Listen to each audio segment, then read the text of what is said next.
Marx පාසලේ පළවෙනි online සාකච්ඡාව අපි කරන්නේ. අපි කල්පනා කරනවා මේ සාකච්ඡාව ටිකක් දීර්ඝ කාලයක් ඔන්ලයින් ක්‍රමයටම අර චමල් කියපු විදිහට ඔන්ලයින් ක්‍රමයටම ගෙන යන්න තමයි අපි මූලික වශයෙන් බලාපොරොත්තු වෙන්නේ. අපේ පළවෙනි සාකච්ඡාව COVID-19 සහ නව ලිබරල් වාදයේ අර්බුදය පිළිබඳවයි කෙරෙන්නේ. සාකච්ඡාවට මුල පුරන්නේ කල්ප රාජපක්ෂ කල්ප පේරාදෙණි විශ්වවිද්‍යාලයේ ආර්ථික විද්‍යාංශයේ ගුරුවරයෙක්. ඒ වගේම දැනට ඇමරිකා එක්සත් ජනපදයේ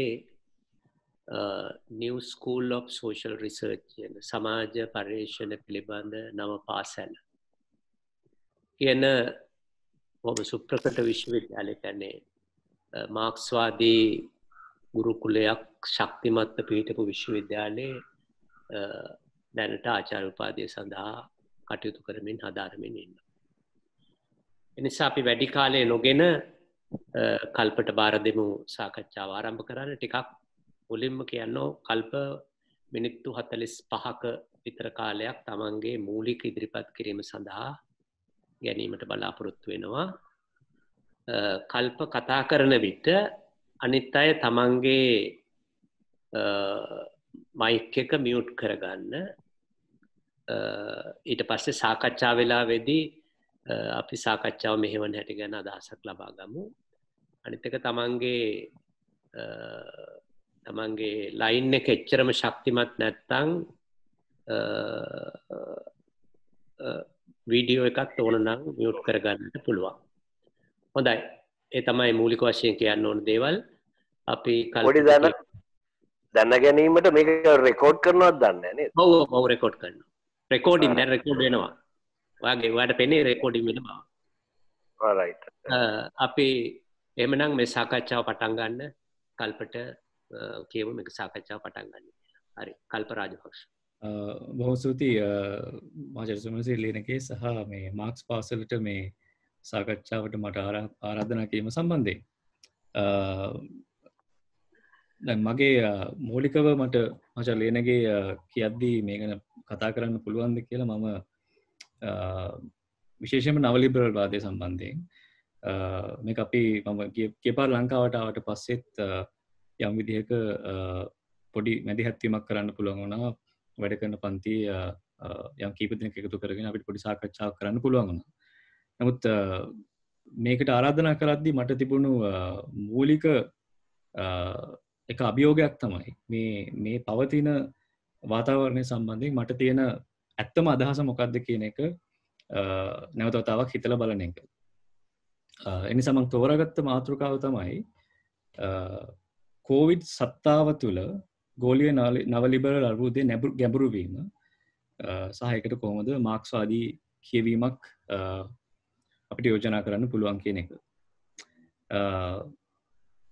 මේකේ තියෙන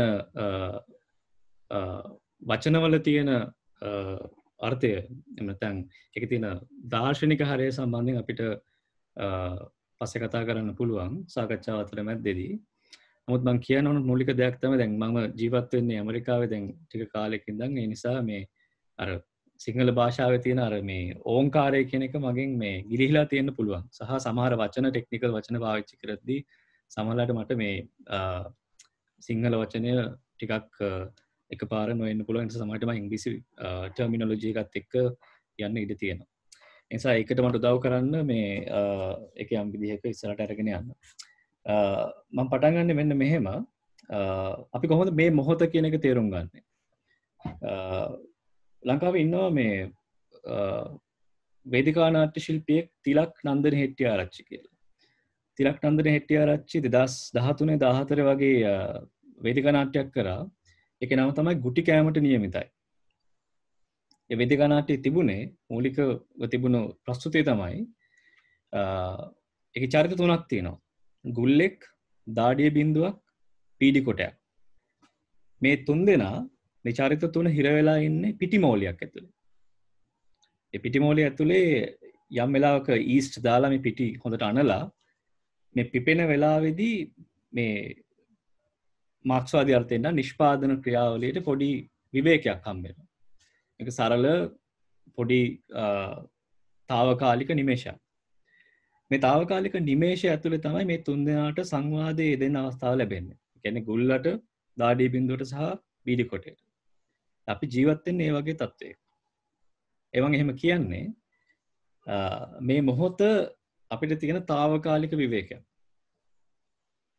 මේ මොහොත ඇතුළේදී ධනේශ්වර පිටිමෝලිය ඒ වේගෙන් ඇනෙන්නේ නැහැ. ඒ නිසා අපිට මේ විදිහට මේ සංවාදය කරන්න මේ මොහොත තේරුම් ගන්න යම් විදිහක බුද්ධිම විවේකයක් ලැබෙන්නේ. වෙන අර්ථයකින් කියනවා නම් ධනේශ්වර ඔරලෝසුව වෙනද දුවන විදිහට දුවන්නේ නැහැ. ධනේශ්වර ඔරලෝසුව මේ වෙලාව බිඳිලා තියෙනවා. කාලය සම්බන්ධයෙන් තියෙන ධනේශ්වර අදහස, කාලය සම්බන්ධයෙන් ප්‍රාග්ධනය, අපිට පවරලා තිබුණු අදහස, අපි මත පටවලා තිබුණු අදහස මේ වෙලාවේ බිඳිලා තියෙනවා. ඒ නිසා මම යෝජනා කරන්නේ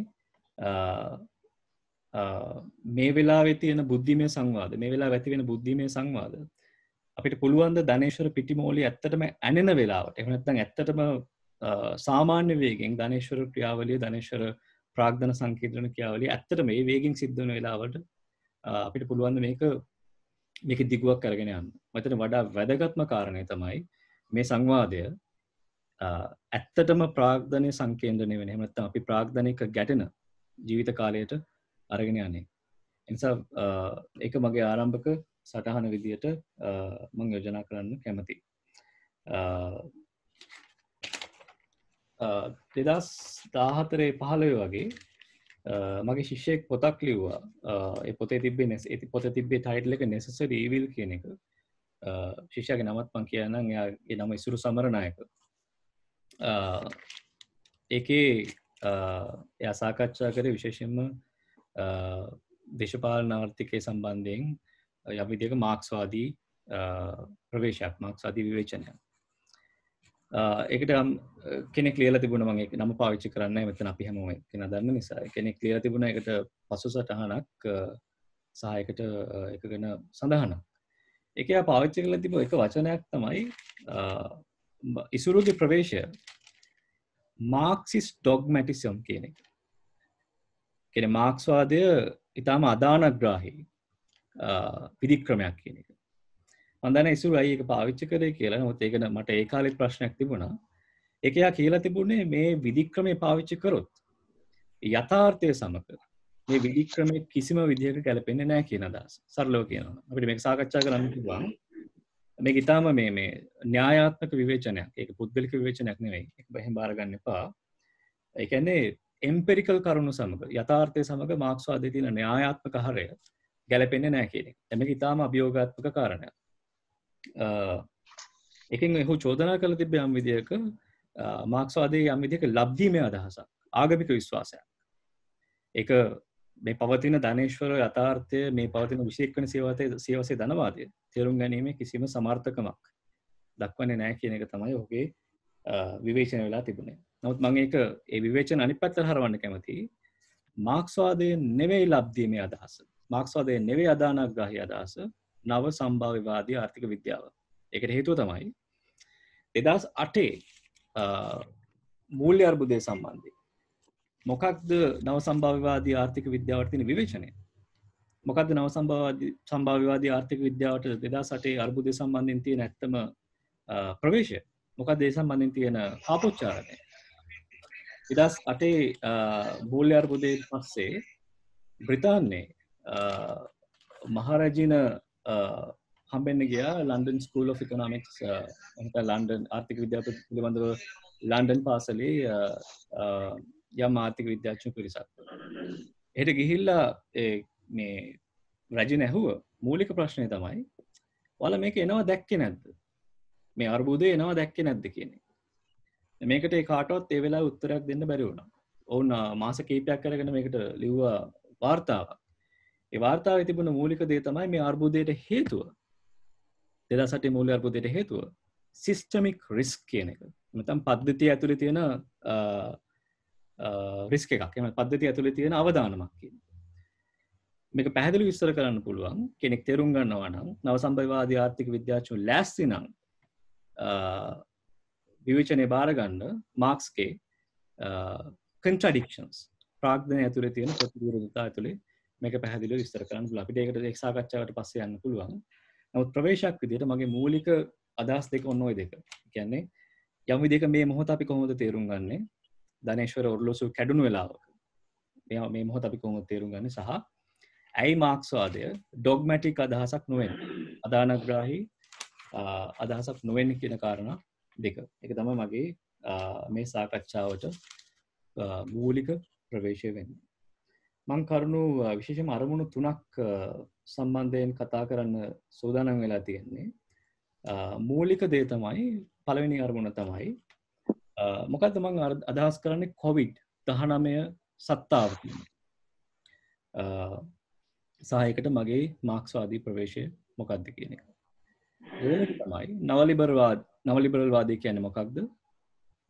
සහ ඇයි අපි නවලිබරල් වාදය න්‍යායාත්මක නෙවෙයි දේශපාලනිකව කියවිය යුත්තේ? ඒක දෙවෙනි අරමුණ. තුන්වෙනි අරමුණ තමයි මොකද්ද මේ නවලිබරල් අර්බුදය COVID-19 සත්තාවෙන් පස්සේ අර්බුදයේ ගැඹුරු වීම කියන එකෙන් මම අදහස් කරන්නේ. සහ ඒකට අපිට මේ පවතින උදාහරණ ඇතුලේ විශේෂයෙන්ම පවතින ආනුභවික empirical examples ආනුභවික උදාහරණ ඇතුලේ අපිට කොහොමද ඒ සම්බන්ධයෙන් යම් විදියක අදහසක් ගන්න පුළුවන් කියන කාරණා. ඔය කරුණු තුන ඇතුලේ මම එහාට මෙහාට දෝරණය වෙයි. අපි බලමු ඒක කොහොමද අපිට සාකච්ඡා කරන්න පුළුවන් කියලා. විශේෂයෙන්ම සඳහන් කරන්න ඕන මේක යම් විදිහක දියුණු ධනේශ්වර ආර්ථික කීපයක් සම්බන්ධයෙන් මගේ තියෙන අදහස ඉදිරිපත් වෙන නිසා ශ්‍රී ලංකාව සම්බන්ධයෙන් අදහස විශේෂයෙන්ම ආසියාව සහ අඩු සංවාදිත රටවල් සම්බන්ධයෙන් තියෙන අදහස ඔබ හැමදෙනාටම පුළුවන් අදහස් එකතු කරන්න. ඒ සම්බන්ධයෙන් මට තියෙන අදහස සහ මගේ තියෙන විෂයපතේ බොහොම මේ වෙද්දි සීමා සහිතයි. සහ අනිත් වැදගත්ම කාරණේ තමයි මම මේ වෙලාවේ මගේ ජීවිත කාලය වැඩිපුරම ගත කරන්නේ විමුක්තිය කියන අදහස තේරුම් ගන්න සහ විමුක්තිය කියන අදහස දේශපාලනිකව ප්‍රැක්ටිස් කරන්න. ඒ නිසා විමුක්තිය කියන අදහසට මම නැවත ගමන් කරයි. නැවත ඒ සම්බන්ධයෙන් මගේ අදහස සහ මතය ඉදිරිපත් කරයි. ඒ නිසා අපිට ඒක ගැනත් සාකච්ඡා කරන්න පුළුවන් නම් මම දන්නේ වැදගත් මේකේ මුලින්ම මම විස්තර කරන්නම් ඇයි මං සත්තාව කියන වචනේ පාවිච්චි කරේ කියන එක. ඒකට මං ප්‍රවේශ වෙනවා විදි දෙකකට. පළවෙනි විදිහ තමයි සත්තාව පැවැත්ම සහ ආර්ථික විද්‍යාව. සත්තාව පැවැත්ම සහ ආර්ථික විද්‍යාව. සත්තාව කියන්නේ මොකද්ද? සත්තාව කියන එකෙන් මම අදහස් කරන්න උත්සාහ කරේ රියල් සැබෑව එහෙම නැත්නම් යථාර්ථය කියන අදහස. එතකොට මේක මම හිතන්නේ පහුගිය සාකච්ඡාවේදීත් මම දැක්කා මේක සාකච්ඡා වෙනවා. මේ අනිත් හැම දෙයකටම වඩා මේ COVID-19 තත්ත්වය අපිට මේ යථාර්ථය සම්බන්ධයෙන් වෙන සංජානනයක් කරන්න වෙන විදිහක සංජානනයක් කරන්න අපිට අවස්ථාවක් ලබා දීලා තියෙනවා. ඒ නිසා මම නගන ප්‍රශ්නේ තමයි ඇයි අපි මේ සත්තාව නැත්තම් සත් පිළිබඳව සාකච්ඡා කළ යුත්තේ? ඇයි සම්බන්ධයෙන් අපි අවධානය යොමු කළ යුත්තේ? මම ආර්ථික විද්‍යාව අවුරුදු දැන් මේ විද්‍යාව අවුරුදු 14ක් 15ක් වගේ හදාරපු කෙනෙක් විදිහට මම දැකපු එක මූලික දෙයක් තමයි ආර්ථික විද්‍යාවේ දැක්ක මූලික එක දෙයක් තමයි මේ සත්තාව කියන අදහස. විශේෂයෙන්ම නව සම්භාව්‍යවාදී ආර්ථික විද්‍යාවේ මේ සත්තාව කියන අදහස, රියල් කියන අදහස මගහරිනවා. ඒ වෙනුවට විශ්වාස කරන්නේ. ඒ වෙනුවට සියලුම ආර්ථික විද්‍යාවේ තියෙන න්‍යායාත්මක හරය පදනම් වෙලා තියෙන්නේ given කියන එක. කියන්නේ දෙන ලද තත්වයක් ඇතුළේ. ඔය බලුවොත් ආර්ථික විද්‍යාව හදාරපු කීප දෙනෙක් මෙතන ඉන්නවා. විශේෂයෙන් මහාචාර්ය සුමන සිල්ලියනගේ සහ මගේ සහෝදර කීප දෙනෙක් මෙතන ඉන්නවා. උන් හැමදේනම සාක්ෂි දරයි මේ හැමදේම හදලා තියෙන්නේ යම් කිසි විදිහක උපකල්පන රාමුවක් ඇතුළේ. ඇයි මේ උපකල්පන තියෙන්නේ? යථාර්ථය කියන එක උපකල්පන මත හදපු දෙයක් නෙවෙයි. ඒක ඊටාම වේගෙන් වෙනස් වෙනවා. මේ මොහොත අපිට වේගෙන් මේ මොහොත අපිට ඊටාම ශනිකයෙන් ගිලින දෙයක්. ඒ නිසා යථාර්ථය කියන එක ආර්ථික විද්‍යා න්‍යාය ඇතුළේ දෙන ලද තත්ත්වයක් විශේෂයෙන්ම නව සම්භාව්‍යවාදී ආර්ථික විද්‍යා න්‍යාය ඇතුළේ. නමුත් අපි පැහැදිලි කරගන්න ඕන දෙයක් තමයි මේ දෙන ලද තත්ත්වය යම් විදිහක ජස්ටිෆයි කරනවා. එහෙම නැත්නම් යම් විදිහක මේ මොකද ජස්ටිෆයි කියන්නේ සිංහල වචනේ? සාධාරණීකරණය කරනවා. යම් විදිහක සාධාරණීකරණය කරනවා. පවතින යථාර්ථයක්. ඒ කියන්නේ මේ න්‍යායාත්මක එළඹුම න්‍යායාත්මක හරය සාධාරණීකරණය කරනවා ධනේශ්වරය ඇතුලේ ධනවාදය ඇතුලේ කොහොමද ප්‍රාග්ධනය සංකේන්ද්‍රණය වෙන්නේ පරිභෝජනය සිද්ධ වෙන්නේ රාජ්‍ය කොහොමද හැසිරෙන්නේ පාරිභෝගිකය කොහොමද හැසිරෙන්නේ මේ සියලු දේවල් මේ උපකල්පන රාමුව ඇතුලේ the given assumptions දෙන ලද උපකල්පන රාමුව ඇතුලේ සාධාරණීකරණය වෙනවා. එනිසා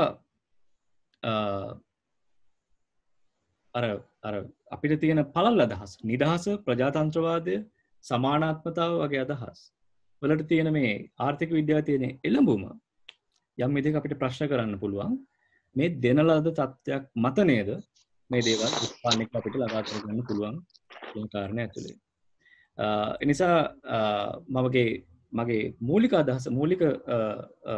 අදහස තමයි මේ සියලු දේවල් යම් විදිහක රියැලිටි එකකින් කියන අපේ තියෙන ධනේශ්වරය ඇතුළේ තියෙන ඇත්ත යථාර්ථයෙන් වියුක්ත කරපු දේවල්. මේ න්‍යායන් හැම දෙයක්ම ඇබ්ස්ට්‍රැක්ෂන්ස්. වියුක්ත අදහස්. නමුත් මේ වියුක්ත අදහස් වලට බලයක් තියෙනවා. පන්තිමේ බලයක් තියෙනවා.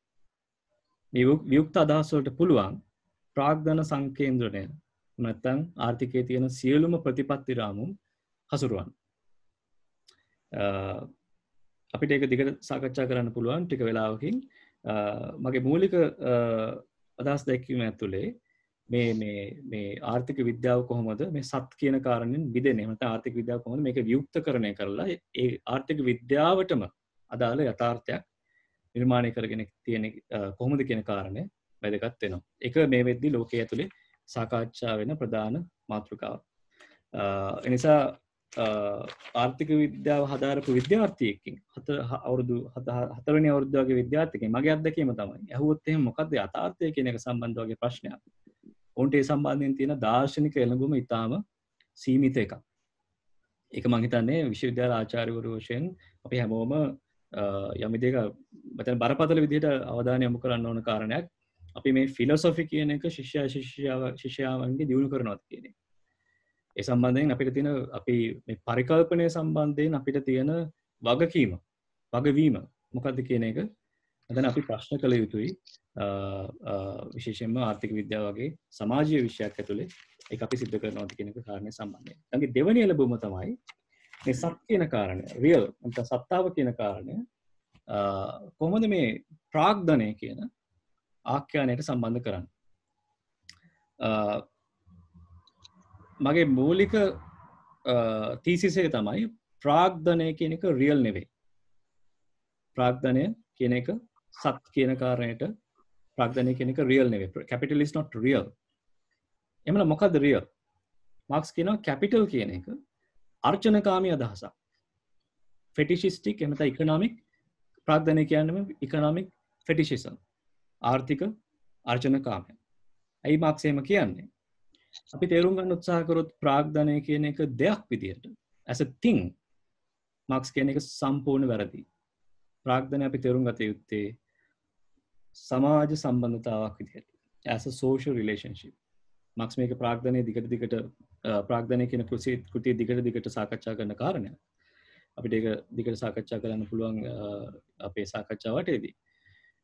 එනිසා මාක්ස්ගේ මූලික තර්කය තමයි ප්‍රාග්ධනය කියන එක අපි තේරුම් ගත්තොත් මේ තියෙන abstract categories වලින් වියුක්ත සංකල්ප වලින් අපිට තේරුම් ගන්න බෑ ප්‍රාග්ධනය කියන එකේ නියම චලනයවත් ඒකේ තියෙන නියම පැවැත්මවත්. එනිසා මාක්ස් යෝජනා කරන්නේ අපිට යන්න වෙනවා මොකද්ද රියල් කියන එක නැවත අපිට විභාග කරන්න සිද්ධ වෙනවා. මාක්ස්ගේ ප්‍රාග්ධනයේ තියෙන මූලික එළඹුම තමයි මොකද්ද මේ රියල් කියන එක පැහැදිලි කරන එක. මාක්ස් යෝජනා කරන්නේ රියල් කියන එක අපිට තේරුම් ගන්න පුළුවන් මූලික දේ තමයි subjective praxis. නැත්නම් ආත්ම මූලික ක්‍රියාකාරීත්වය. කොහොමද දේශපාලනිකව අපි ඇත්ත මිනිස්සු විදිහට වැඩ කරන්නේ. ඇත්ත මිනිස්සු විදිහට අපේ තියෙන ක්‍රියාකාරීත්වය කොහොමද කියන එක. මේක ගැන මේ මෑත කාලේ ලියපු විශිෂ්ට ලිපි කීපයක් තියෙනවා. මයිකල් හෙන්රිෂ් කියලා ඉන්නවා ආර්ථික දාර්ශනිකයෙක් සහ මමත් මගේ විශ්වවිද්‍යාලයේ ඉගෙන ගන්න ගුරුවරයෙක් තමයි ක්ලාරා මතේ. ඉටලියන් ආර්ථික විද්‍යාඥයෙක්, ආර්ථික විද්‍යාඥයෙක් දේශපාලන ආර්ථික විද්‍යාඥවරියක්. ඔවුන් ලිව්වා මේ සම්බන්ධයෙන් දිගින් දිගට ලිපි පෙළක්. ඒකදී ඔවුන් සාකච්ඡා කරන්නේ සබ්ජෙක්ටිව් ප්‍රැක්ටිස් කියන එක. නැත්නම් මේ ආත්මමූලික ක්‍රියාකාරීත්වය නැත්නම් ආත්මමූලික දේශපාලන අධ්‍යයනය කියන එක අපිට විස්තර කරන්න පුළුවන් අර ඇබ්ස්ට්‍රැක්ට් කැටගරිස් වල තියෙන. මාක්ස් විස්තර කරන මේ ඇබ්ස්ට්‍රැක්ට් ලේබර් වියුක්ත ශ්‍රමය කියන අදහසෙන් පරිබාහිරව ඔතෙන්ටික් ලේබර් කියන අදහස.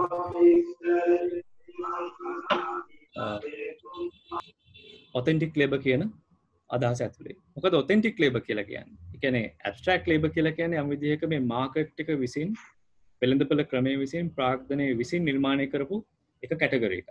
එක කුලකයක්. එක විධි ක්‍රමයක් යම් විදිහක මේ ශ්‍රමයේ තියෙන ආර්ථික වටිනාකම තේරුම් ගන්න. නමුත් ඇත්තටම මානව ප්‍රාග්ධනය ගත්තොත් ඊට වඩා නිර්මාණශීලී, ඊට වඩා මානුෂීය, ඊට වඩා පරිපූර්ණ සංකල්පයක්. මාක්ස් එක තැනක කියනවා ජර්මන් මට මතක විදිහට මේක තියෙන ජර්මන් අයිඩියොලොජි කියන එකේ ශ්‍රමිකයෙක්ට පුළුවන් වෙන්න ඕන විශේෂයෙන්ම සමාජවාදී සමාජයක් ඇතුලේ පුළුවන් වෙන්න ඕන මූලික දේ තමයි ශ්‍රමිකයෙක්ට පුළුවන් වෙන්න ඕන උදේ ගොවියෙක් වෙන්න. හවස ගොපල්ලෙක් වෙන්න සමහරවිට. හවස් තව ටිකක් වෙලා ගියාට පස්සේ තව කෙනෙක් වෙන්න, තව රැකියාවක් කරන්න සහ අවසාන වශයෙන් රාත්‍රී භෝජනයේදී හොඳ ක්‍රිටික් කෙනෙක් වෙන්න. මේ සමාජය සම්බන්ධ හොඳ විවේචනයක් තියෙන කෙනෙක් බවට පත් වෙන්න. ඒතකොට මේ චලනය අපිට පුළුවන් ද ධනේශ්වර සමාජයක් ඇතුලේ කරන්න? මම කියන්නේ බෑ. ඒ චලනය අපිට කරන්න බෑ. මූලික හේතුව තමයි අපි මේ ඇබ්ස්ට්‍රැක්ට් කැටගරිස් වල හිරවෙච්ච මිනිස්සු. කියන්නේ මේ වියුක්ත සංකල්ප ඇතුලේ වියුක්ත ශ්‍රම සැපයීම ඇතුලේ අපි හිරවෙච්ච මිනිස්සු. ඒ නිසා අපිට මේ චලනය සිද්ධ කරන්න බෑ. ඒ නිසා මම යෝජනා කරන්නේ මේ ප්‍රාග්ධනයේ පරිපථය අපි තේරුම් ගන්නවා නම්, ප්‍රාග්ධනයේ සම්බන්ධ තියෙන මේ විශ්වීය ආඛ්‍යාන අපි තේරුම් ගන්නවා නම් අපිට වැදගත් වෙනවා මේ සත්තාව කියන අදහස නැවත වතාවක් වර්ණගෙන එක.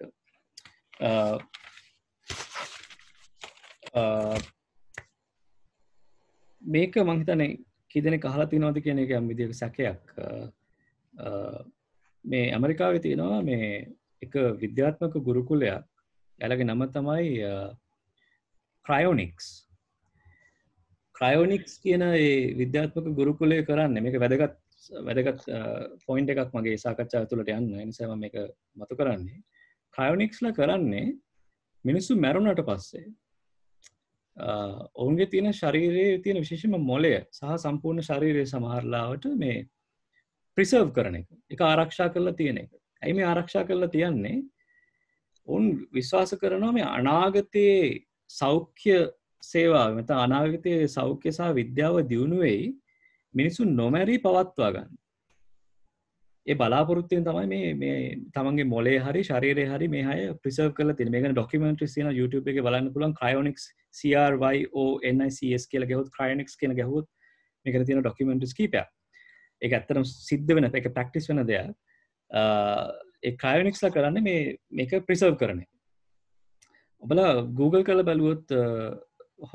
බලුවොත් එහෙම මේ frozen bodies in New York City කියලා මේ Google එකේ ඔයාලට ලැබෙන්න තියෙන එක මූලික දෙයක් තමයි මේ කොවිඩ් වසංගතයේ කාලේ වල දාන්න බැරි වෙච්ච මලසිරුරු කීයක් සති ගාණක් ෆ්‍රීස් කරලා ශීත කරලා තියාගත්තද කියන එක. අපිට එක තැනකදී එක පාර්ශවයකදී අපිට දකින්න පුළුවන් ක්‍රයොනික්ස්ලා ඒ අනාගතේ ජීවයක් ලැබෙයි, අනාගතයේ මරණය මරන්න පුළුවන් ක්‍රමයක් ලැබෙයි කියලා තමන්ගේ ශරීරය ප්‍රිසර්ව් කරනවා. තා වල දාන්න ඉඩ නැතුව ශරීර ප්‍රිසර්ව් කරන යථාර්ථයක්, ආරක්ෂා කරලා තියෙන යථාර්ථයක්. ක්‍රයොනික්ස්ලාගේ ඒ වෙබ් පේජ් එක බලුවොත් එහෙම හොයන්න පුළුවන්. ඒ මොලේ විතරක් ප්‍රිසර්ව් කරනවා නම් යනවා $80000ක් විතර. කියන්නේ ලංකාවේ මුදලින් $148ක් විතර. සම්පූර්ණ ශරීරයම ප්‍රිසර්ව් කරනවා නම් යනවා $200,00,000ක් විතර. ඒ කියන්නේ $370,000ක් විතර, රුපියල් $370,000ක් විතර මුදලක්. අපිට මං මතු කරන්න හදන කාරණය තමයි මේ තියෙන සෞඛ්‍ය ශේෂත්‍රය විශේෂයෙන්ම ඇමරිකා එක්සත් ජනපදයේ තියෙන සෞඛ්‍ය ශේෂ්ත්‍රය මේ වෙදි සමත් නැහැ. කොවිඩ් ආසාදිතයන්ට ප්‍රතිකාර කරන්න. ඔවුන්ගේ ශරීර ටික හරි විදිහට බලදාන්න හරි විදිහට මේක මේ ගැටලුව එක්ක ගනුදෙනු කරන්න. හැබැයි සමාජ කුලකයක් තියෙනවා. පන්තියක් තියෙනවා. අනාගතයේ මරණ ක්‍රම උදා වෙයි කියන චේතනාවෙන් තමන්ගේ ශරීර ප්‍රිසර්ව් කරන්න පුළුවන් පිරිසක් ඉන්නවා. මේ සම්පූර්ණ වාත මම මතු කරන්න විවිධ තලයන් අපිට මේක සම්බන්ධ කරන්න පුළුවන් සාකච්ඡාව ඇතුලේ මේ කොවිඩ් ප්‍රශ්නය ආවට පස්සේ විශේෂයෙන්ම මේකට මුහුණ දුන්න පිරිසක් තමයි මේ ෆ්‍රන්ට් ලයින් වර්කර්ස්ලා කියන අය. මේ කවුද ඉදිරි පෙළම ඉන්න සේවකයෝ කවුද ඉදිරි පෙළම ඉන්න මේ සම්කරු පන්තිය කියන එක. විශේෂයෙන් මේකෙදී වෛද්‍යවරු, හෙදියෝ, ප්‍රවාහනයට සම්බන්ධ කාර්මිකයෝ, ප්‍රවාහනයට සම්බන්ධ රියදුරෝ, බස් ඩ්‍රයිවර්ස්ලා, කෝච් ඩ්‍රයිවර්ස්ලා මේ හැමෝම එසේ ඩිලිවරි සර්විස් කරන අය. මේ බාණ්ඩ එහාට මෙහාට අරගෙන යන අය. විශේෂයෙන්ම Amazon වගේ ආයතනයක තියෙන බාණ්ඩ එහාට මෙහාට අරගෙන යන. මේ හැම අයගේම සේවාව සලකන්න පටන් ගත්තේ ෆ්‍රන්ට් ලයින් වර්කර්ස් කියන අදහස ඇතුලේ. මේ කෙනෙක්ගේ මං ගාව දත්ත තියෙනවා. මේ කෙනෙක්ගේ ටේක් හෝම් පේ එක කියන්නේ මේ මාසය ඇතුළත කෙනෙක්ට ලැබුණු පඩිය තමයි $2000. සාමාන්‍ය වශයෙන් $2000. ඕන එකේ වියදම් කරනවා තමන්ගේ ගෙදර කුලිය ගෙවන්න $1150. ඊට අමතරව ෆෝන් එකට සහ යූටිලිටිස් විදුලි බලය වතුර වගේ දේවල්ට $461ක් වගේ ප්‍රමාණයක් ගෙවනවා. ඉන්ෂුරන්ස් රක්ෂණය සඳහා $21ක් වගේ ප්‍රමාණයක්. කෑම වගේ දේවල් සම්බන්ධයෙන් $350. මේ අගයන් එකතු කරපුවාම සම්පූර්ණ ඒකෙන් අඩු කරපුවම මේ අගේ අපිට ලැබෙනවා $18ක්. ඒ තමයි ඉතිරිය. ඒ තමයි මේ පවුලකට සාමාන්‍යයෙන් ඉතුරු කරන්න පුළුවන් ප්‍රමාණය. දැන් මේ කෙනෙක් මේ කම්කරුවෙක් උත්සාහ කරනවා නම් තමන්ගේ මොළය ක්‍රයොනික්ස්ලා හරහා ප්‍රිසර්ව් කරන්න. මේ $18 ඉතුරු කරන්න ඕන අවුරුදු 370ක්. අවුරුදු 370ක් මේ $18 ඉතුරු කරන්න ඕන තමන්ගේ මොළය ප්‍රිසර්ව් කරන්න ඕන. කෙනෙක් බලාපොරොත්තු වෙනවා. මේ ළඟදී චිත්‍රපටයක් ආවා මේ පැරසයිට් කියලා බොං ජුන් හූගේ චිත්‍රපටය. මේක දිනුවා මේ ඔස්කර් සම්මානයේ පටන්. ඒකේ එක තැනකදී තියෙනවා ඒ තරුණයා තමන්ගේ පියාව ගලව ගන්න ඒ ගෙදර හිර වෙනවා. ඔයාලා බැලුවා නම් ඒ චිත්‍රපටයේ එක ගෙදරක හිර වෙනවා. ලොකු සුඛෝපභෝගී ඉහළ පන්තියේ ගෙදරක තමන්ගේ තාත්තා හිර වෙනවා යට බිම්මහලේ. මේ තරුණයා හිතනවා මේ ගෙදර මේ එකම විදිහ මේ පියාව ගලව ගන්න මේ ගෙදර සල්ලි දීලා ගන්න එක. ඔහුට සල්ලි දීලා ගන්න හම්බෙන්නේ නැහැ. නමුත් මොකද තියෙන ආර්ථික වාතාවරණය ඇතුලේ නමුත් බොං ජුන් හූ නිකන් ගණන් හදලා තිබුණා කොච්චර කාලයක් යයිද මේ තරුණයාට ඇත්තට මේ ගෙදර ගන්න පුළුවන්. ඔහුගේ ආර්ථික වටපිටාවත් එක්ක කියන. ඔහු ගණන් හදලා තිබ්බා අවුරුදු 420ක් යනවා. අවුරුදු 420ක් යනවා. ඔහුට මේ නිවස මිලදී ගන්න වෙනවා. ඇයි මම මේවා කියන්නේ? මම විශ්වාස කරනවා අපි හැමෝම පොරබදන්නේ අවසාන වශයෙන් ප්‍රාග්ධනය වුණත් බොයිල් ඩවුන් වෙන අවසාන වශයෙන් ප්‍රාග්ධනය වුණත් මිදෙන්නේ අවසාන වශයෙන් ප්‍රාග්ධනය වුණත් බිඳ වැටෙන්න තැන තමයි කාලය කියන කාලය. ටයිම්. right? එනිසා ජීවිත කාලය කියන එකට ප්‍රාග්ධනය විසින් දෙන අදහස සහ ජීවිත කාලය කියන එකට ඇත්තටම තියෙන අදහස සම්බන්ධයෙන් මම හිතනවා අපි අතර සංවාදයක් ඇති වෙන්න අපි අතර යම් විදියක අදහස් හුමාරු වෙනවා නම් සාකච්ඡාව ඇතුලේ හොඳයි. ඊට පස්සේ මම ප්‍රවේශ වෙන්නම් මෙන්න මේ කාරණා ටිකට මේ වෙනකන් ප්‍රශ්න මොන හරි තියෙනවා නම් සාකච්ඡා කරන්න පුළුවන් නම් මේ අතරම අපිට කතා කරන්න පුළුවන් යම් විදියක දේවල් පැහැදිලි කරගන්න ඕන. අපි දිගටම යමුද එහෙම නැත්නම් හරි. ඕකේ අපි දිගටම යමු එහෙනම්.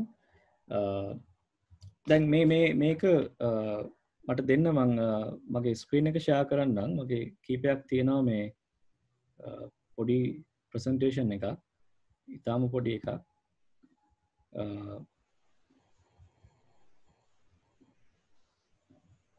මේ තියෙන්නේ මේ මම ළඟදී ගත්ත ඡායාරූපයක් මේ තියෙන්නේ මේ අපේ ප්‍රදේශයේ ආසන්නයේම තියෙන ගෙදරක. ඒ ගෙදර තිබුණු දැන්වීමක් තමයි COVID-19 killed my mom last Sunday, please stay home. මේ වගේ දැන්වීම් බොහොම ප්‍රමාණයක් අපිට දකින්න පුළුවන් ඇමරිකාවේ මේ ප්‍රදේශයේ බොහෝ ගෙවල් වල.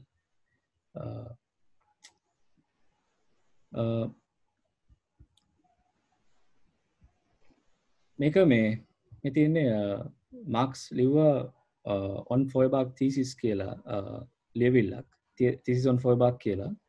ඒකේ දෙවෙනි thesis එකේ මාක්ස් සාකච්ඡා කරන එක මම හිතන්නේ අපිට වැදගත් මේ සාකච්ඡාවට.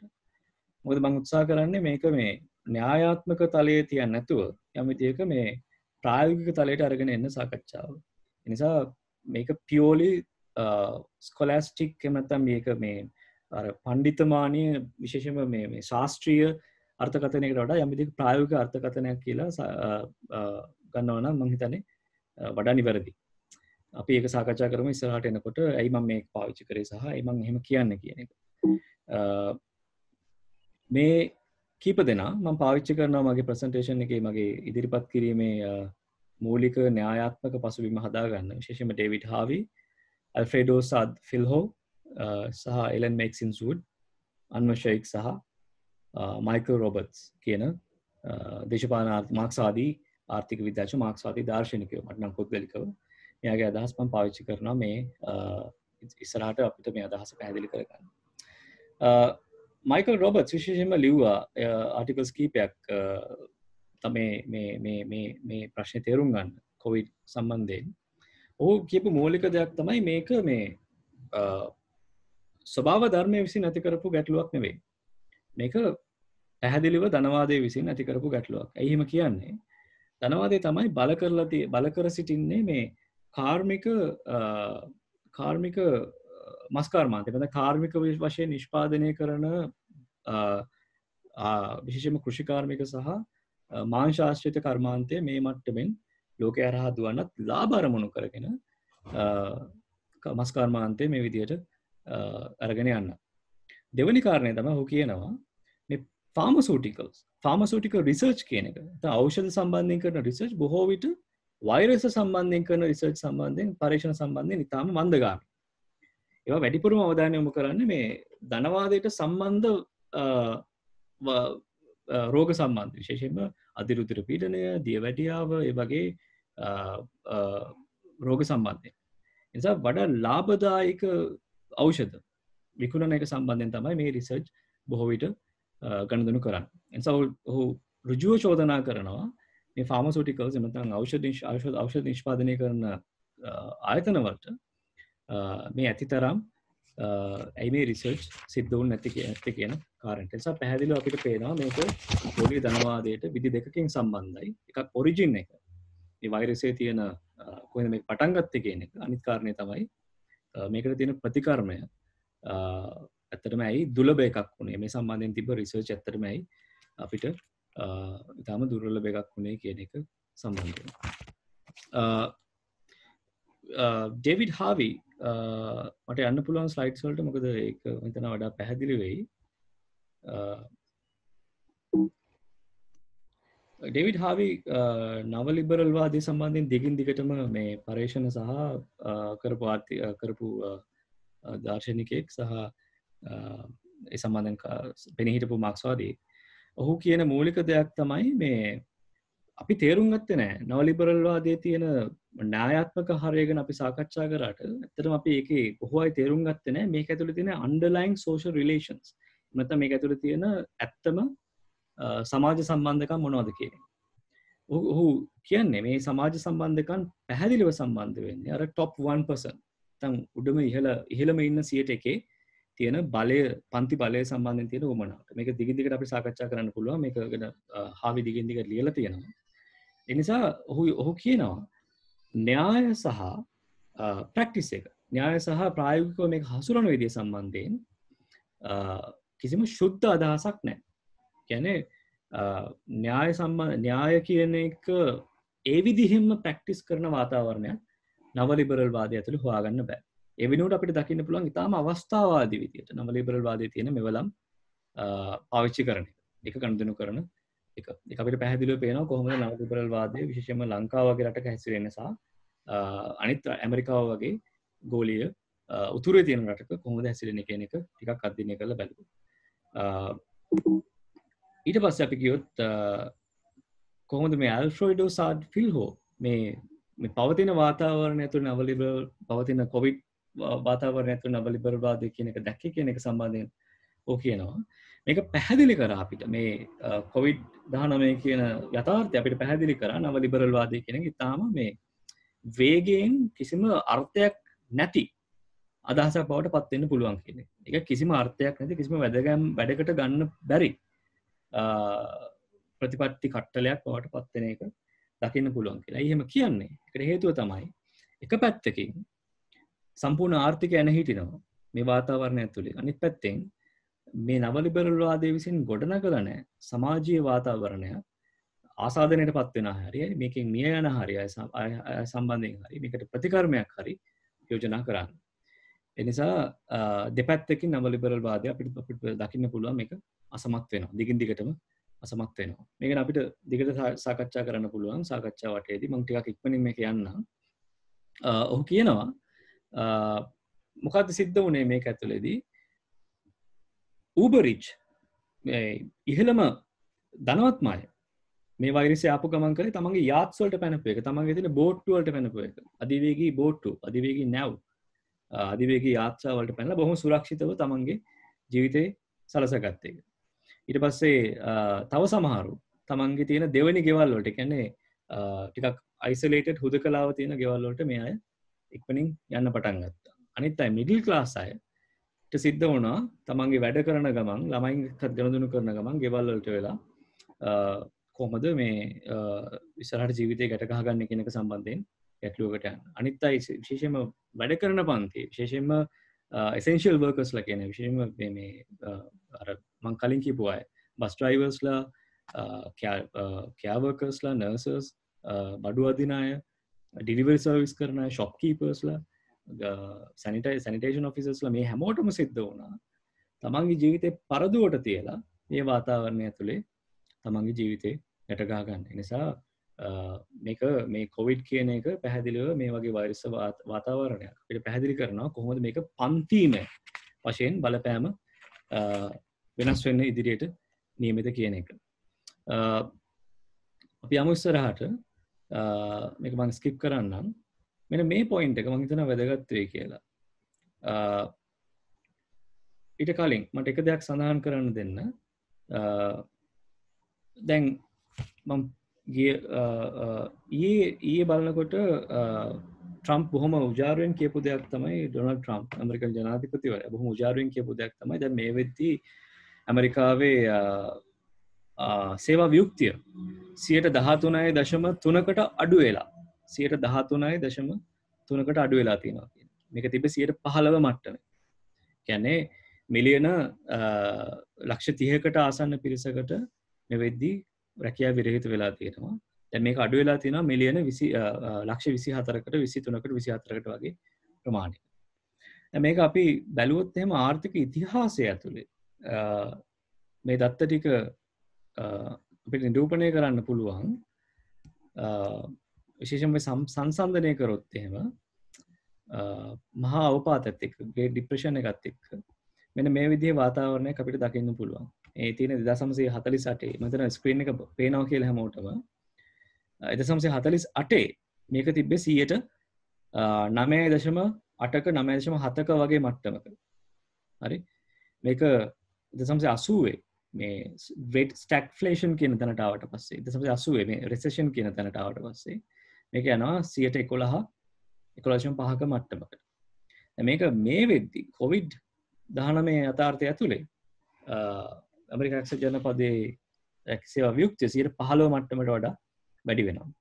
දැන් මේ මට්ටමෙන් 13.3කට පහුගිය يعني ඊයේ වෙද්දි අඩු වෙලා කියන එකයි ලේබර් මේක මේ Bureau of Labor Statistics කියන ආයතනය අපිට පෙන්වන්නේ. දැන් මෙච්චර කොහොමද මෙච්චර ඉක්මනට කොහොමද මේක අඩු වුනේ කියන එක යම් විදිහක ප්‍රශ්නකාරී තත්ත්වයක්.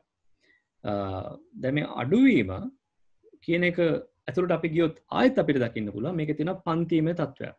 එන මේ අඩුවීම සිද්ධ වෙලා තියෙන්නේ white working class කියන කොටසේ විතරයි. හිස්පැනික් සහ බ්ලැක් කියන කොටස ගත්තොත් මේක තාමත් පහුගිය තිබ්බ අගේටම ආසන්න අගයක් තමයි අපිට දකින්න තියෙන්නේ. ඒ නිසා මේ වෙද්දී අපිට පැහැදිලිව පේනවා මේ 13.3%කට රැකියා සේවා යුක්තිය අඩු වුණාට පස්සේ යම් විදිහක ස්ටොක් මාකට් එක මේ කොටස් වෙළඳපොළ නැවත පණ ගැන්විලා තියෙනවා ඇමරිකා එක්සත් ජනපදයේ. ඒ නිසා point 800කින් විතර Dow Jones Index කියන DOV Dow Jones Index කියන එක මේ වෙද්දී වැඩි වෙලා තියෙනවා points 800කින් විතරයි. මම මේ කාරණා කියන්නේ පැහැදිලිව කොටස් වෙළඳපොළ කියන එක දුවන්නේ විශ්වාසය කියන එක මත.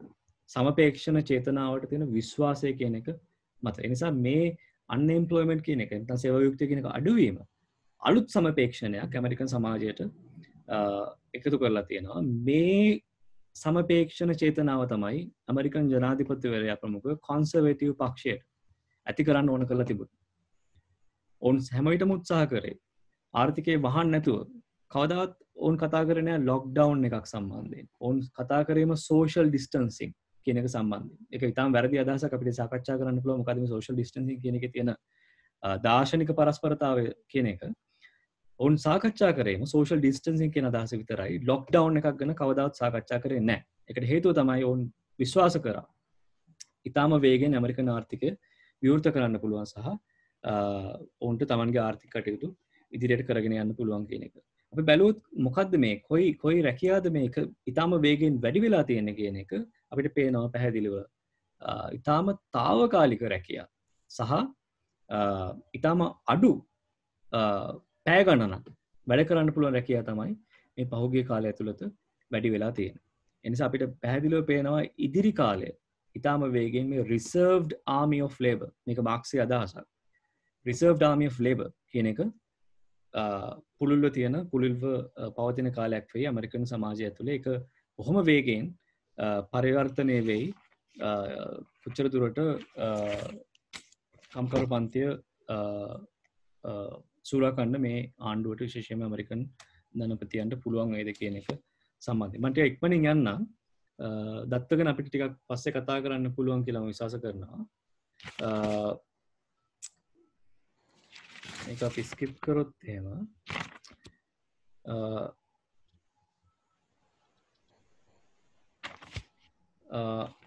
මෙන්න මෙහෙම කාරණයක්. මේක ගැන පොඩ්ඩක් අපි හිතලා බලමු.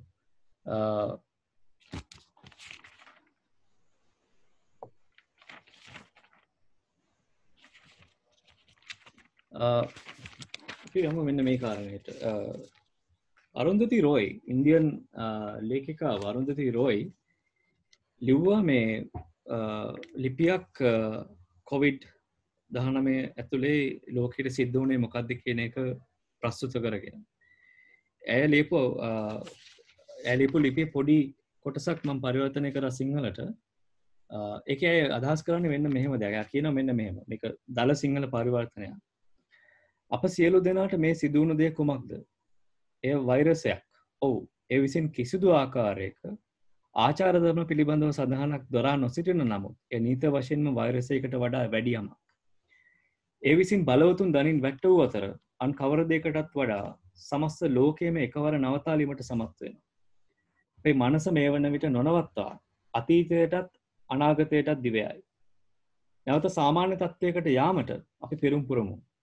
අපේ අනාගතය අපේ අතීතය සමග එකට යාකොට ඇති වූ විදාරණය, ඇති වූ පැල්ම ගැන සඳහනක් කිරීමටත් අපි ප්‍රතික්ෂේප කරමු.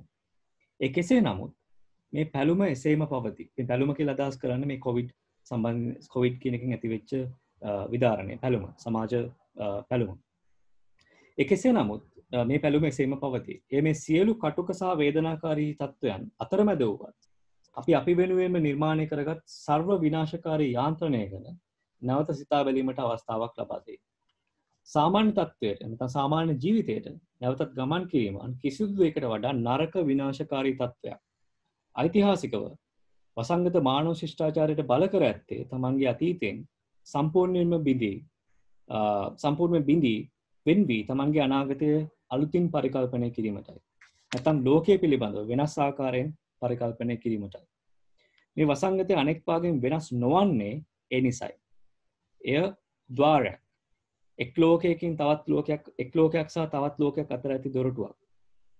ඒ දොරටුව හරහා ගමන් කිරීමට අප තීරණය කළ හැකි එක් විදිහක් නම් අපේ අතීත අගතීන් සහ වෛරක්කාරකම් වල මලකුණු, අපේ අසන්තෘප්තිකර කෑදරකම්, අපේ දත්ත බැංකු සහ මල අදහස්, අපේ මියගිය ගංගා සහ දුමින් වැසුණු වලාතීරයන් එලෙසම දරාගෙන කිසිවක් බිඳුවකින්වත් වෙනස් නොකරගෙන අපට මේ දොරටුව හරහා යා හැකියි.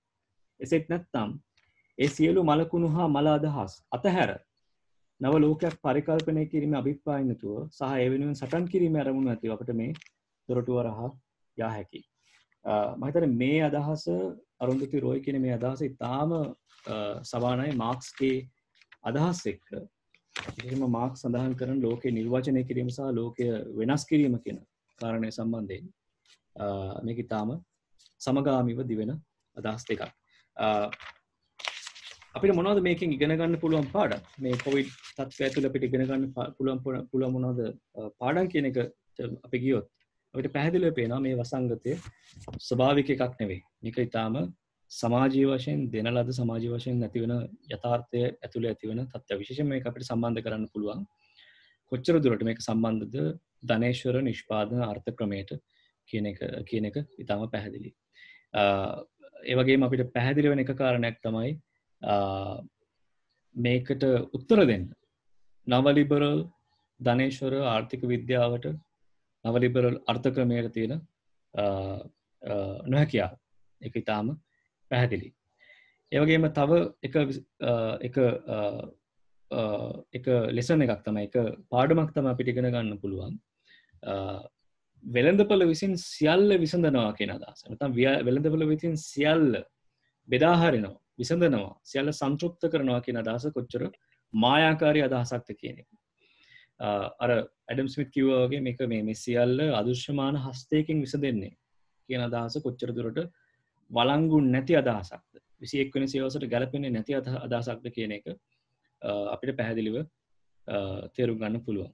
එනිසා මම නැවත නැවතත් රිපීට් කරන්නේ, නැවත නැවතත් පුනරුච්චාරණය කරන්නේ අපි න්‍යායයේ රැඳී නොසිට පැහැදිලිව ප්‍රායෝගික තත්ත්වයන් එක්ක ගනුදෙනු කරන්න පුළුවන් න්‍යායක් ගොඩනගා ගැනීම ඉතාම අවශ්‍ය තත්ත්වයක් මේ යථාර්ථය ඇතුළේ. දෙවෙනි එක තමයි තුන්වෙනි කාරණය තමයි තුන්වෙනි පාඩම තමයි අපිට ඉගෙන ගන්න පුළුවන් සැබෑව කියන එක, රියල් යථාර්ථය කියන එක අපිට කොහොමද මේ තියෙන ප්‍රාග්ධන පරිපතයෙන් පරිබාහිර පරිකල්පනය කරගන්න පුළුවන්. ඒකට අපිට තියෙන දාර්ශනික මෙවලමක්ද දාර්ශනික උපකරණයක් විදිහට මාක්ස්වාදය කොහොමද අපිට පාවිච්චි කරන්න පුළුවන් කියන කාරණය.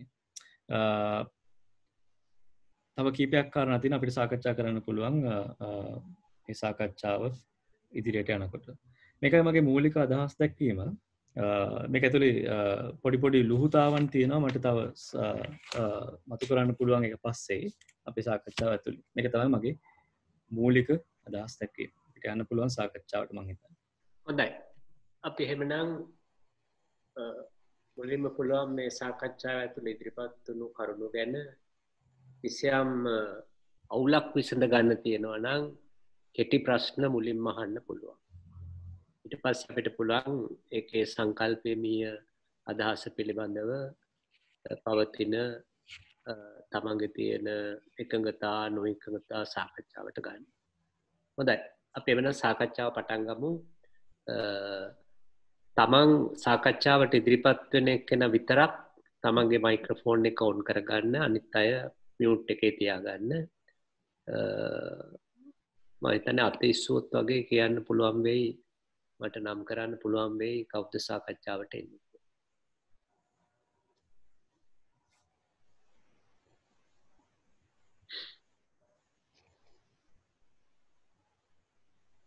නේද ධර්මසිරි සහෝදරය තියෙනවා මොකක් හරි අදහසක්? ලංකපෙලි සහෝදරයා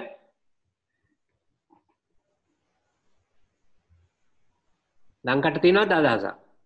ඔව් නෑ මම දැන් මේ කල්ප අවසන් කරපු තැනින් තමයි මගේ ප්‍රශ්නේ මට මේක පැහැදිලි කරගන්න ඕන. දැන් මේක ස්වභාවික වෛරස් එකක් නැත්නම් විෂණ එකකට වඩා මේ පවතින සිස්ටම් එකේ නිර්මාණයක් කියන එක තව චුට්ටක් පැහැදිලි කරුවොත් ඒ කියන්නේ මේ සිස්ටම් එක නැත්නම් මේ නව ලිබරල් වාදේම නිපැවීමක් නැත්නම් නිමවුම ඇටියට සලකන්නේ මොන පදනමින්ද කියන එක. මොකද විවිධ දැන් එකිනෙකාට චෝදනා කරන තත්ත්වයක් තියෙනවා. ඇමරිකාව චීනයට චෝදනා කරනවා, තවත් රටවල් මේ සම්බන්ධයෙන් සැලකිලිමත් වෙනවා. මෙන්න මෙවැනි තත්ත්වයක් ඇතුලේ මේක ස්වාභාවික වේශනයකට වඩා එහා ගිය මේ සිස්ටම් එක ඇතුලේ නැත්නම් නව ලිබරල් වාදයේ මේ ආර්ථික ක්‍රමවේදයේ එකක් ඇටියට දක්වන්නේ කොහොමද කියන කාරණේට පොඩ්ඩක් තව කෙටි පැහැදිලි කිරීමක් කරනවා. මම හිතන්නේ ඒක ඉතාම වැදගත් ප්‍රශ්නයක් ලංකාවේ සහෝදරය අහන්න. ඒකට හේතුව තමයි විශේෂයෙන්ම ට්‍රම්ප් උත්සාහ කරා මේකට කිව්වේ ට්‍රම්ප් කියන්නේ මේකට චයිනීස් වෛරස් කියලා. මේ චයිනීස් ප්ලේග් දැන් චීන වසංගතය කියන එකයි ඔහු පාවිච්චි කරන වචනේ. ඒ නිසා අපි පැහැදිලි කරගන්න ඕන ඒක ඉතාම වැදගත් ප්‍රශ්නයක්. ඔහු මේකේ මේ අර තියෙනවා මේ පිරිසක් ඔවුන් කියන්නේ මේ කොන්ස්පිරසි තියරි කියලා. ඔවුන් හිතනවා මේ හැමදේම සිද්ධ වෙන්නේ කුමන්ත්‍රණ න්‍යාය ඇතුලේ කියලා.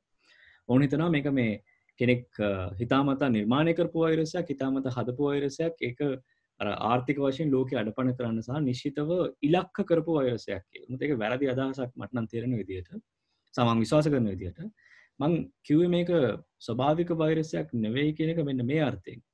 ඒ කිව්වේ නව ලිබරල් වාදයේ නිෂ්පාදනයකට වඩා මම යෝජනා කරන්නේ මේක ධනේශ්වර නිෂ්පාදන ක්‍රමයේ ඇතුළෙන් පැන නගපු තත්ත්වයක් කියන එක. වෛරසයේ ස්වභාවිකයි ඒක පැහැදිලි. නමුත් මම කිව්වේ ඒක එහෙම කිව්වේ ඒකට හේතුව තමයි අපි බැලුවොත් එimhe වූහාන් දැන් චීනයේ තියෙන මේ එක්සොටික් මීට් මාකට් කියන එක. චීනයේ තියෙන මේ මස් වෙළඳපොළ ඒ කියන්නේ මේ බුෂ් මීට් එහෙම නැත්නම් කැලෙන් අල්ලගන්න එක්සොටික් සත්තුන්ගෙන් ගන්න මස් කියන එක.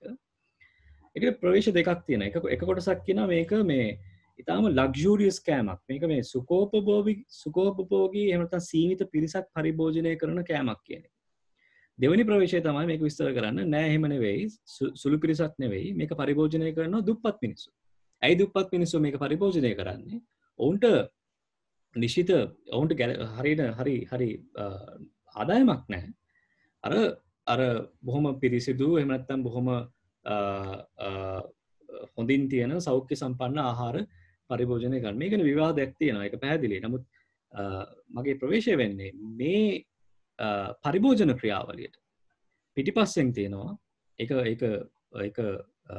ට්‍රිගර් කරන එක ඉදිරියට අරගෙන යන නිෂ්පාදන ක්‍රියාවලිය. ඒ නිෂ්පාදන ක්‍රියාවලිය පැහැදිලිව ධනවාදයේ විසින් ඇති කරපු එකක්. සරි මිනිසුන්ගේ පරිභෝජන ක්‍රියාවලිය සහ උන්ගේ ආර්ථික මට්ටම කියන එක ඊටාම පැහැදිලිව මේකට සම්බන්ධයි. ඒ නිසා අපිට අමතක කරන්න බෑ පැහැදිලිව වෛරසය කියන එක ස්වභාවිකයි. නමුත් ඒක අපි පැහැදිලි කරගන්න ඕන කාරණේ තමයි කොහොමද මේක මනුෂ්‍ය ශරීරයට එන්නේ මනුෂ්‍ය පරිභෝජනය කියන ක්‍රියාවලිය ඇතුළට එන්නේ කියන එක. ඒ නිසා මට ඒක පැහැදිලි කරන්න පුළුවන් එක විදිහක් තමයි මේක මේ ඉන්ඩස්ට්‍රියල් ෆාමින් කියන එක. ඉන්ඩස්ට්‍රියල් ෆාමින් කියන අදහස කොච්චර දුරට මේ වෙද්දී ප්‍රචලිත සහ ලාභදායී ක්‍රියාවලියක්ද කියන එක හරහා අපිට මේක විස්තර කරන්න පුළුවන්. මම හිතන්නේ තාම මෑතක මේ සැරේ මම ජූනි මාසේ අන්තිලිවියු සංගරාවේ කොහොම දීර්ඝ ලිපි කීපයක් තියෙනවා මේ ගෝලීය සර්කිට් ඔෆ් කැපිටල් ප්‍රාග්ධන සර්කිට් එක වෙනස් වුණු හැටි පහුගිය අවුරුදු 40 ඇතුළේ විශේෂයෙන්ම මේ සප්ලයි චේන් වැලියු චේන් ඒක මම දීර්ඝ වශයෙන් සාකච්ඡා කරනවා කොහොමද ඔය ඉන්ඩස්ට්‍රියල් ෆාමින් විශේෂයෙන්ම වූහාන් කියන පළාත හරිම ඉන්ඩස්ට්‍රියල් ෆාමින් වල බොහොම ප්‍රසිද්ධ පළාත. ඒ තැන්වල කොහොමද මේ වෛරසය බිහිවීමට අවශ්‍ය වන පසුබිම සකස් කරේ කියන එක මම හිතන්නේ ලිපි ඉතාම දීර්ඝ වශයෙන් ඒක ලිපි ලියලා තියෙනම විද්‍යාඥයයි. කොහොමද සර්කිට් ඔෆ් කැපිටල් එක වෙනස් වෙන්නේ පහුගිය අවුරුදු 40. එය කොහොමද වෛරස් බිහි කරන වෛරස් එළියට ගෙනත් දාන කැලෙන් එකක් බවට පත් වුණේ කියන ප්‍රශ්නය සත්‍යය. වෙන ගැටලු?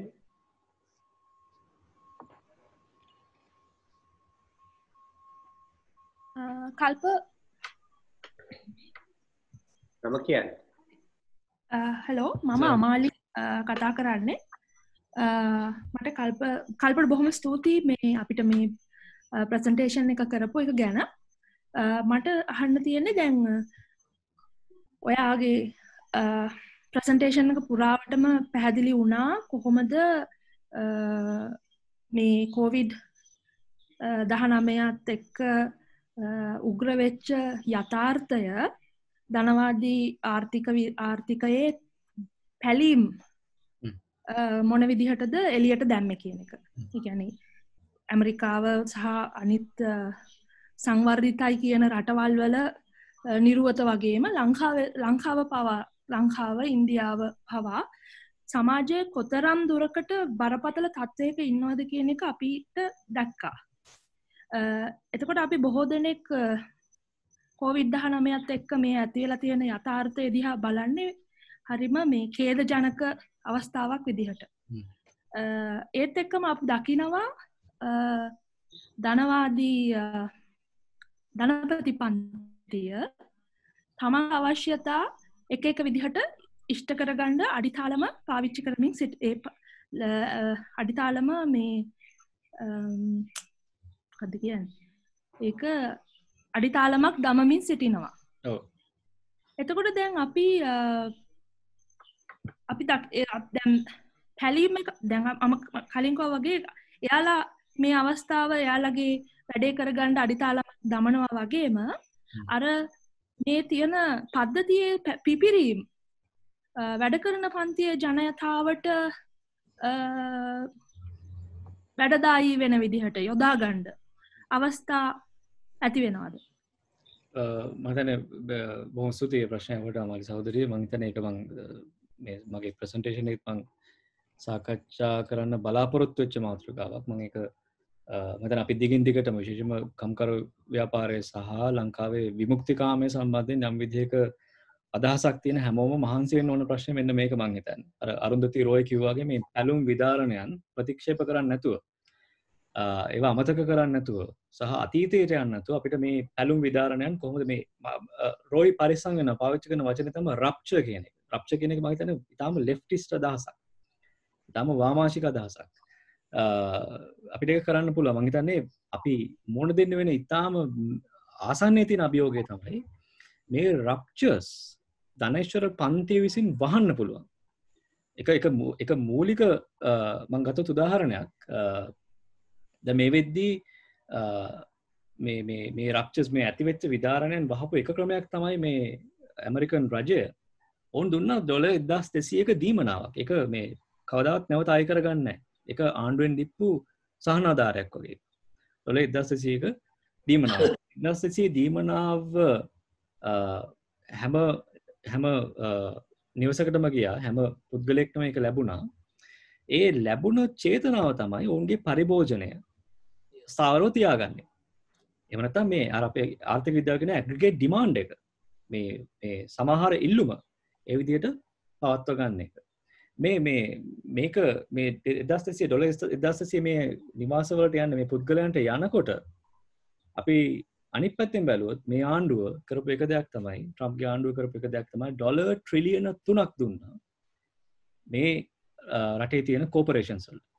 කියන්නේ ඉහළම ධනපතීන්ට $3 ට්‍රිලියන 3ක් යනකොට ඒක කවර් අප් කරන්න ඒක වහන්න කරපු එක දෙයක් තමයි $1200 ගානේ සහනාධාරයක් විදියට මේ මිනිස්සු අතට දුන්න එක. එතකොට මේ රප්චර්ස් වහන්න පුළුවන් ඒ වගේ ඊටාම සූක්ෂම විදියට ඊටාම සූක්ෂම විදියට රජය විසින් ඉදිරිපත් කරන ප්‍රතිපත්තින් වෙන්නේ. අපි මේක කියවගත්තොත් මේ කේන්සියානුවාදය කියලා මම හිතන්නේ ඒක වැරදි. කේන්සියානුවාදය මේ විදිහේ $3 ට්‍රිලියන 3ක් කෝපරේෂන්ස් වලට දෙනවට වඩා මම හිතන්නේ කේන්සියානුවාදයේ උපක්‍රම වෙන්නේ පැහැදිලිව ආණ්ඩුව විසින් මේක බාර අරගෙන ආණ්ඩුව විසින් මේ ස්ටිමියුලේෂන් එක කරන එක. ඒකන වාද කරන්න පුළුවන්. ඒකන සංවාදයක් අපිට තියෙනවා. විශේෂයෙන්ම මම අර කලින් කියපු ඇල්ෆර්ඩ් සාද් ෆෙල්හෝ මේකට දිගින් දිගට සාකච්ඡා කරන තමන්ගේ ලිපිවල ඔහු කියන්නේ කේන්සියානුවාදය යම් විදිහක උපක්‍රමයක් වෙන්න පුළුවන් වාමාංශික ව්‍යාපාරයටත් යම් විදිහක සාධනීය තත්ත්වයන් බිහි කරගන්න කියන එක. නමුත් අමාරි සහෝදරිය අහපු දෙයට මම තව කාරණා අපිට දිගට සාකච්ඡා කරන්න පුළුවන්. මම මේ වගේ කාරණයක් එකතු කරලා මේකට අලුත් අදහසක් විදිහට ධනේශ්වර පන්තියට විතරයි ධනවාදය ඇතුලේ පුළුවන් තමන්ගේ ආත්මය හොයාගන්න. එන තමන්ගේ ආත්මීයත්වය කියන එක හොයාගන්න පුළුවන් ධනේශ්වර පන්තියට විතරයි. දිගට අපිට සාකච්ඡා කරන්න පුළුවන් වාද මේ ගැන තියෙන්න පුළුවන්. කම්කරු පන්තියට හම්බෙන්නේ නිෂ්ක්‍රීය ආත්මීයත්වයක්. කම්කරු පන්තියට කවදාවත් බෑ තමන්ගේ ආත්මීයත්වය හොයාගන්න. උදාහරණයක් කියන්නම්. ඔබලා බැලුවා නම් ස්පේස් X කියන ප්‍රෝග්‍රෑම් එක. ස්පේස් X කියන මේ ළඟදී ආව අන්තර්ජාතික අභ්‍යවකාශ මධ්‍යස්ථානයට රොකට් එකක්. මේක තමයි ප්‍රයිවට්ලි ස්පොන්සර්ඩ් පළවෙනි රොකට්ටුව. කියන්නේ පුද්ගලික ප්‍රාග්ධනය මත හදපු රොකට්ටුව. ඒ කියන්නේ ආණ්ඩුව විසින් ඇමරිකන් ආණ්ඩුවේ NASA ආයතනය බාර දීලා තියෙන තමන්ගේ රොකට් ගමන් කටයුතු පුද්ගලික ආයතනයකට. මේ පුද්ගලික ආයතනයේ අධිපතිය තමයි ධනවාදියා තමයි ඉලාන් මස්ක් කියන විද්‍යාඥයා ඉලාන් මස්ක් කියන entrepreneur. ඔහුගේ තිබ්බ හීනයක් තමයි මේ සැබෑ වෙන්නේ. එන ඔහුගේ පුද්ගලික හීනයක් තමයි මේ මානව වර්ගයේ තියෙන හීන මානව ශිෂ්ටාචාරයේම හීනයක් විදිහට වේශ නිරූපණය වෙලා සාක්ෂාත් වෙන්නේ.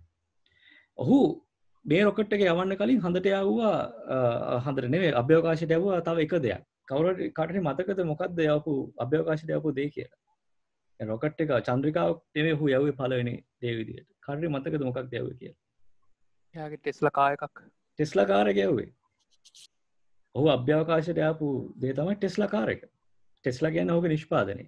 අපි ප්‍රශ්න කරන්න ඕන අපි අන්තර්තාරකා යථාර්ථයක් ගැන හිතනවා නම් අපි හෙට අරගෙන යන්නේ ප්‍රාග්ධනයද? අපි හෙට අරගෙන යන්නේ ධනවාදයේද කියන එක. හරි? මම හිතන්නේ මේ වෙද්දී ඉලාන් මස්ක් වගේ කෙනෙක් පැහැදිලිව යෝජනා කරන්නේ ඔව් අපි දේශපාලනිකව ශක්තිමත් අපි අරන් යන්නේ ධනවාදය කියන. ඒ නිසා මේ තියෙන මේ කොවිඩ් යථාර්ථය සහ දැන් ඔබලා හැමදෙනෙක්ම මම හිතන්නේ රූපවාහිනියෙන් දකින්න පුළුවන් ඇති මේ වෙද්දී මේ Black Lives Matter කියන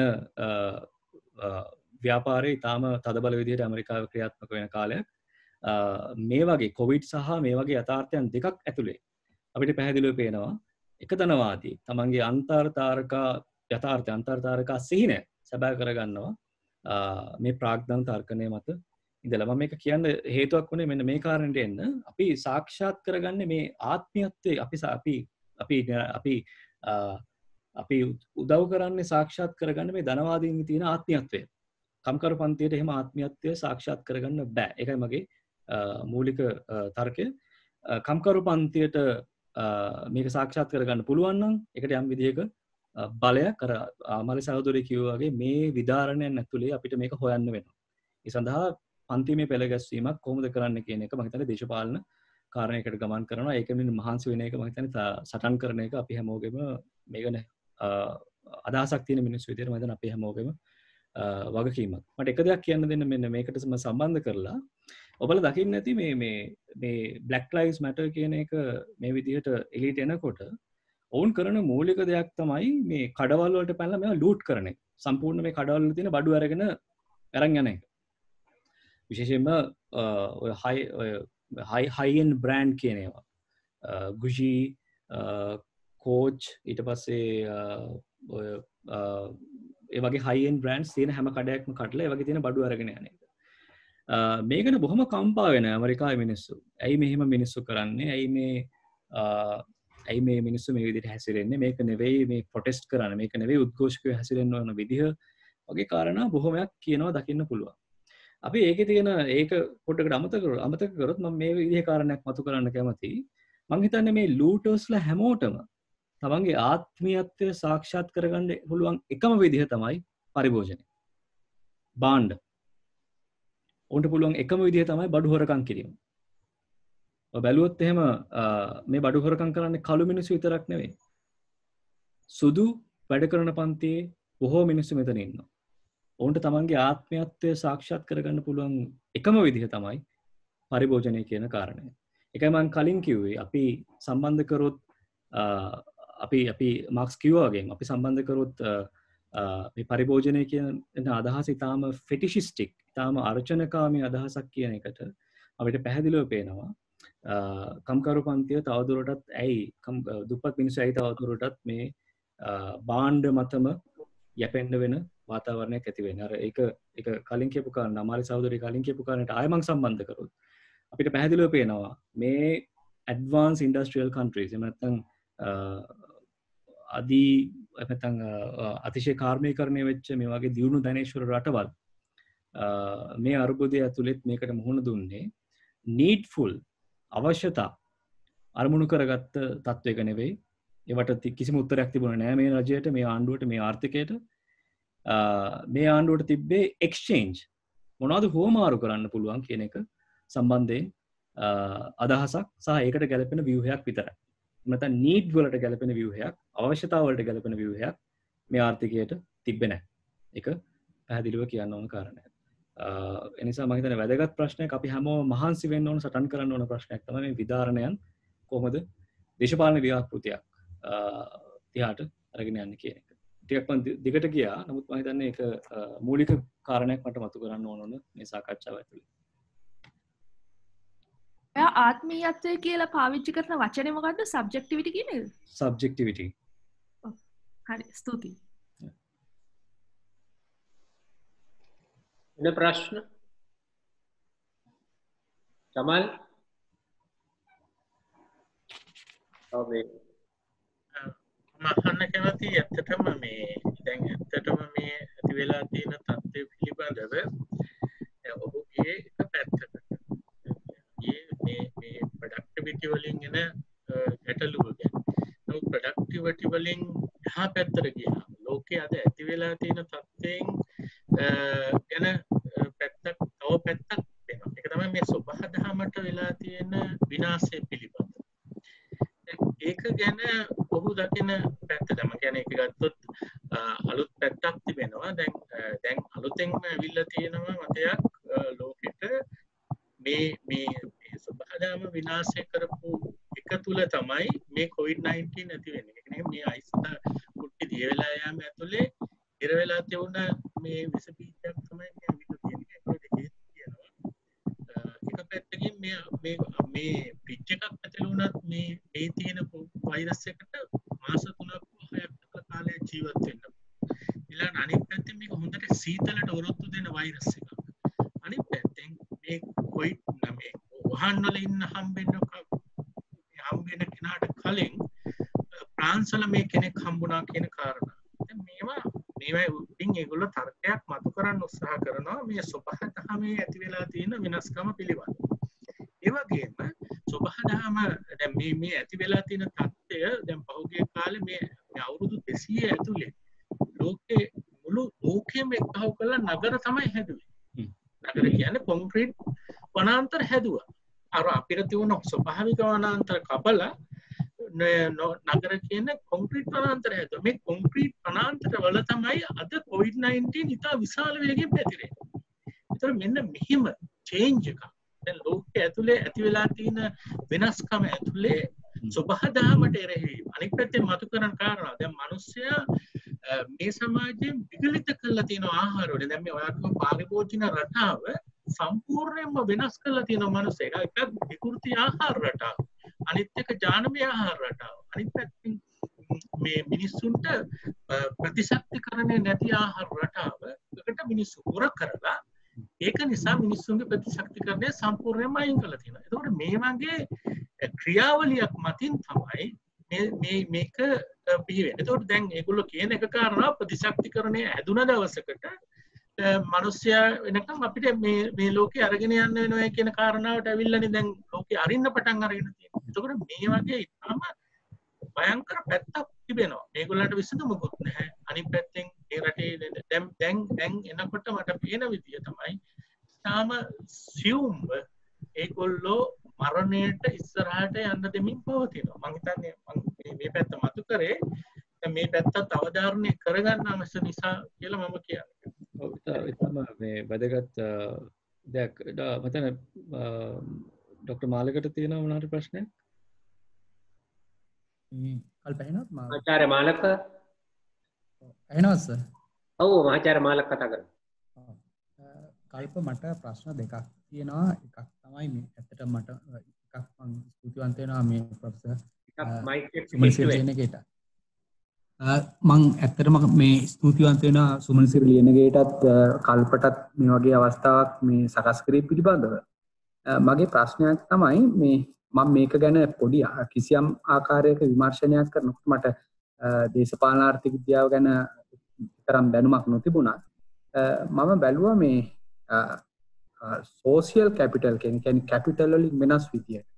මේ සෝෂියල් කැපිටල් එක වැඩි රටක මේ කොරෝනා ප්‍රශ්නය ඉතා ඉහළ මට්ටමක සෝෂියල් කැපිටල් අඩු තැනක මේක අඩු බවකුත් තමයි විමර්ශනය කරනකොට මට පේන්නේ. කියන්නේ කැපිටල් කියන එකේ සෝෂියල් කැපිටල් කියන ප්‍රශ්නය.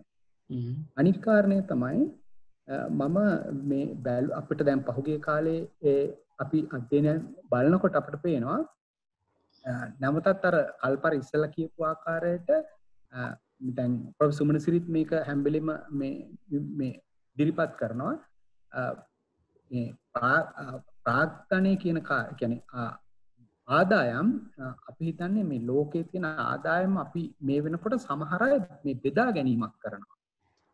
කියන්නේ මේ ප්‍රශ්නයත් එක්ක ආදායම් නිර්මාණය කරන්නේ මේ බෙදා හැරීමකුත් කියන්නේ බෙදා ගැනීමකුත් සිදු කරනවා. දැන් කල්පිස්සලා කිව්වා ඒක දැන් ඇමරිකාව වගේ රටවල් ජපානය වගේ රටවල් ලංකාවේ මේක කට්ටිය ආණ්ඩුවෙන් තමයි ලබා දුන්නේ නැත්නම් රජයෙන් ලබා දුන්නේ. නමුත් ඊට අමතරව මේ සමහර සමාජයන් තුළ බෙදා ගැනීමකුත් සිදු කරනවා. අනෙක් පැත්තෙන් මම දැක්කා මේ ඊයේ ඇමරිකාව වගේ රටවල ධනපතින්ගේ වත්කම මිලියන ගණනාවකින් සිය ගණනාවකින් ඉහළ ගිහිලා තියෙනවා. මේ වගේ එකිනෙකට පරස්පර විරෝධී තත්ත්වයක් තමයි අපිට දකින්න පුළුවන්. ඉතින් මෙන්න මේ කාරණේ පිළිබඳව මට විශේෂයෙන්ම මම වාගෙන් අහන්න ඕන කාරණේ තමයි අපි ප්‍රාග්ධනය කියන කාරණේට අමතරව මේ කියන්නේ සෝෂියල් කැපිටල් මෙන්න මේකත් එක්ක මේ ප්‍රශ්නේ කොහොමද අපි දකින්නේ කියන කාරණේ. මොකද දැන් උදාහරණයක් මම ඒක සරල කිරීමක් කරන්න. දැන් ජපානයේ හෝ චීනයේ ගත්තොත් ඔවුන් එකිනෙකා සාකච්ඡා කරන්නේ ටික දුරස්ව. ඔවුන් තමන් ස්පර්ශ කිරීමක් දකින්න පුළුවන් කමක් නැහැ. يعني එකිනෙකා ලංවීමක් දකින්න පුළුවන් කමක් නැහැ. නමුත් බොහෝ අපි යුරෝප් රටවල මේක ඒ ආචාර සමාජ කිරීම හෝ ඒ අතර සම්බන්ධතා ඉතාමත්ම ළඟයි. ඉතින් මෙන්න මේ කාරණය මේකත් සමග ගලපීමේ හැකියාවක් තියෙනවා. මම කියන්නේ සෝෂියල් කැපිටල් සම්බන්ධ. ඉතින් මේ කාරණේ මම දන්නේ මට ඔයාලට මේක පැහැදිලි වුණාද මම කියන කාරණේ කියලා යම් ආකාරයක අදහසක් තියෙනවා මට ඒක ගොඩක් ප්‍රයෝජනයි.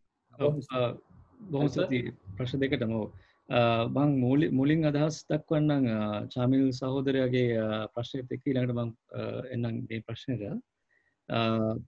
සහෝදරයා ඉන්නවා ආර්ථික විද්‍යාඥයෙක්, දේශපාලන ආර්ථික විද්‍යාඥයෙක්. ඔහුගේ නම තමයි ජේසන් W. මුවර්. ජේසන් W. මුවර් ලියුව පොත් දෙකක් මේ පහුගිය අවුරුදු 4-5 ඇතුළත. ඔහු ලියපු පළවෙනි එක පොතක් තමයි Capitalism in the Web of Life. Capitalism in the Web of Life. දෙවෙනි පොත ඔහු ලිව්වා. ඔහුගේ ඒකේ ටයිටල් එක තමයි From Anthropocene to Capitalocene. ඒකේ ඔහු කිව්වේ මේ මනුෂ්‍යවාදයේද එහෙම නැත්නම් ප්‍රාග්ධනවාදයේද කියන එක. ඔහු මේ දෙකෙන්ම උත්සාහ කරේ විස්තර කරන්න මේ nature කියන එක. මනුෂ්‍ය ක්‍රියාකාරකම් වලින් වෙනස් වීම කියන එක කොච්චර දුරට ප්‍රාග්ධන ක්‍රියාකාරීත්වය නිසා nature කියන එක වෙනස් වෙලා තියෙනවද කියන එක විස්තර කරන්න. කියන්නේ අර අපි කලින් කියපු මනුෂ්‍යයා විසින් ස්වභාව ධර්මය වෙනස් කරනවා කියලා තිබ්බ තීසිස් එක. ඔහු අරන් යනවා එයා මනුෂ්‍යයා නෙවෙයි ප්‍රාග්ධනය විසින් තමයි මේක වෙනස් කරන්නේ. එනේ මනුෂ්‍යයා කියන අර පොදු අදහස නෙවෙයි එක පන්තියක් එක ප්‍රාග්ධනයේ තියෙන නිශ්චිත සංකේන්ද්‍රණික ක්‍රියාවලියක් ඇතුලේ කොහොමද මේ nature කියන එක වෙනස් වෙන්නේ. ඒ කියන්නේ nature කියන එක ස්වභාවය කියන එක. ඒ කියන්නේ ස්වභාව ධර්මය කියන එක විතරක් නෙවෙයි. ස්වභාවයේ තියෙන ස්වභාවයත් ප්‍රාග්ධනය විසින් වෙනස් කරනවා කියන එක ඔහුගේ තර්කය වුණේ. මම හිතනවා ජාමිල් සහෝදරයාට පුළුවන් නම් ඒ පොත් දෙක සම්බන්ධයෙන් පොඩි හරි කියවීමක් කරන්න ටිකක් තවදුරට යන්න පුළුවන්. නමුත් ඊටම වැදගත් ප්‍රශ්නයක්. මෙතන ඉකොලොජිකල් ක්‍රයිසිස් කියන එක මේ විදිහේ දේශපාලන ආර්ථිකය ඇතුලේ ඊටම ප්‍රසිද්ධ බහුලව සාකච්ඡා වෙන මාතෘකාවක්. ඒකට හේතු වෙලා තියෙන්නේ අර මම කලින් කියපු ටයිම් කියන අදහස. මොකද මම ටයිම් කියලා අදහස් කරේ මේ අපි මේ හැමදේම කරන්නේ මේ ශිෂ්ටාචාරයේ තියෙන එක ටයිම් ලයින් එකක් මත. ශිෂ්ටාචාරයේ ගමන් කරන්නේ යම්කිසි කාලයක් ඇතුළේ. ඒක අපිට අමතක කරන්න බෑ. ප්‍රාග්ධනයේ කොච්චර වේගෙන් ව්‍යාප්ත වුණත් ඒකේ තියෙන තීව්‍රතාව කොච්චර වැඩි වුණත් මේ අපිට මේ ටයිම් කියන අදහස එක ගණදුණු කරන්න සිද්ධ වෙනවාමයි. කොහොමද ඇයි මේ ඉකොලොජිකල් කියන අදහස එන්නේ? ඉකොලොජිකල් කියන අදහස අපිට එන්නේ ඒක හේතුවක් තමයි ජීව කාලය කියන එක. ඊටාම තීරණාත්මක අදහසක් අපි හැමෝටම.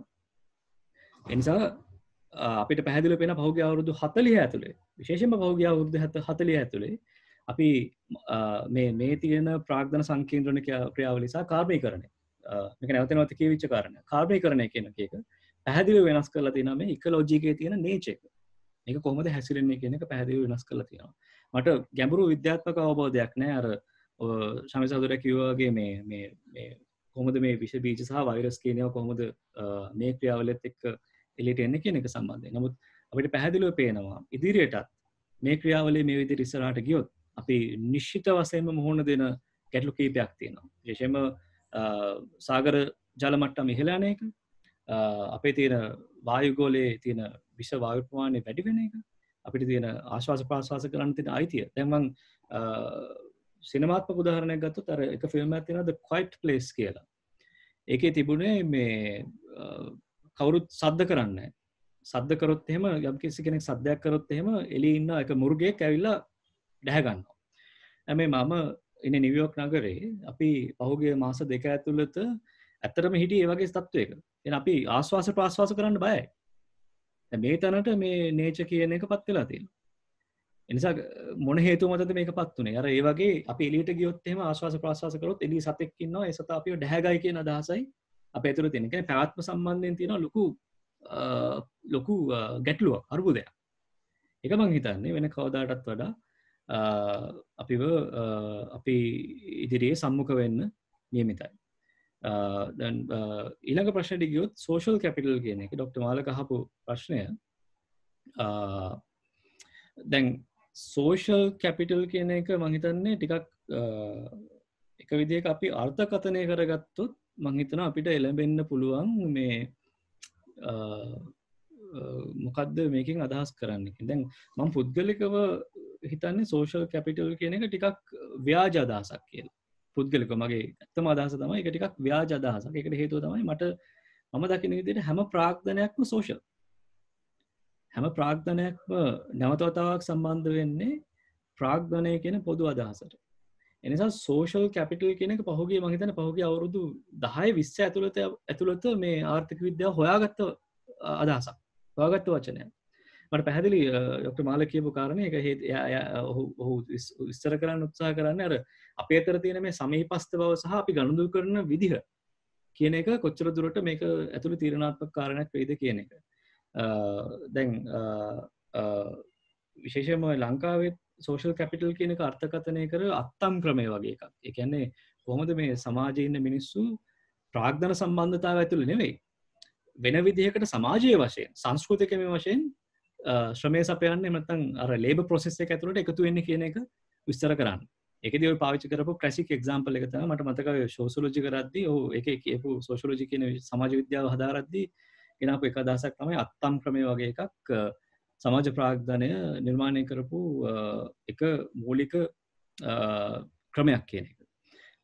ඉන්නවා එක ඔහු මියගිහින් ගොඩක් කල් E.P. තොම්සන් ඔහු ලිව්වා එක ආර්ටිකල් එකක් ඒකේ ටයිටල් එක තමයි Time, Work Discipline and Industrial Capitalism.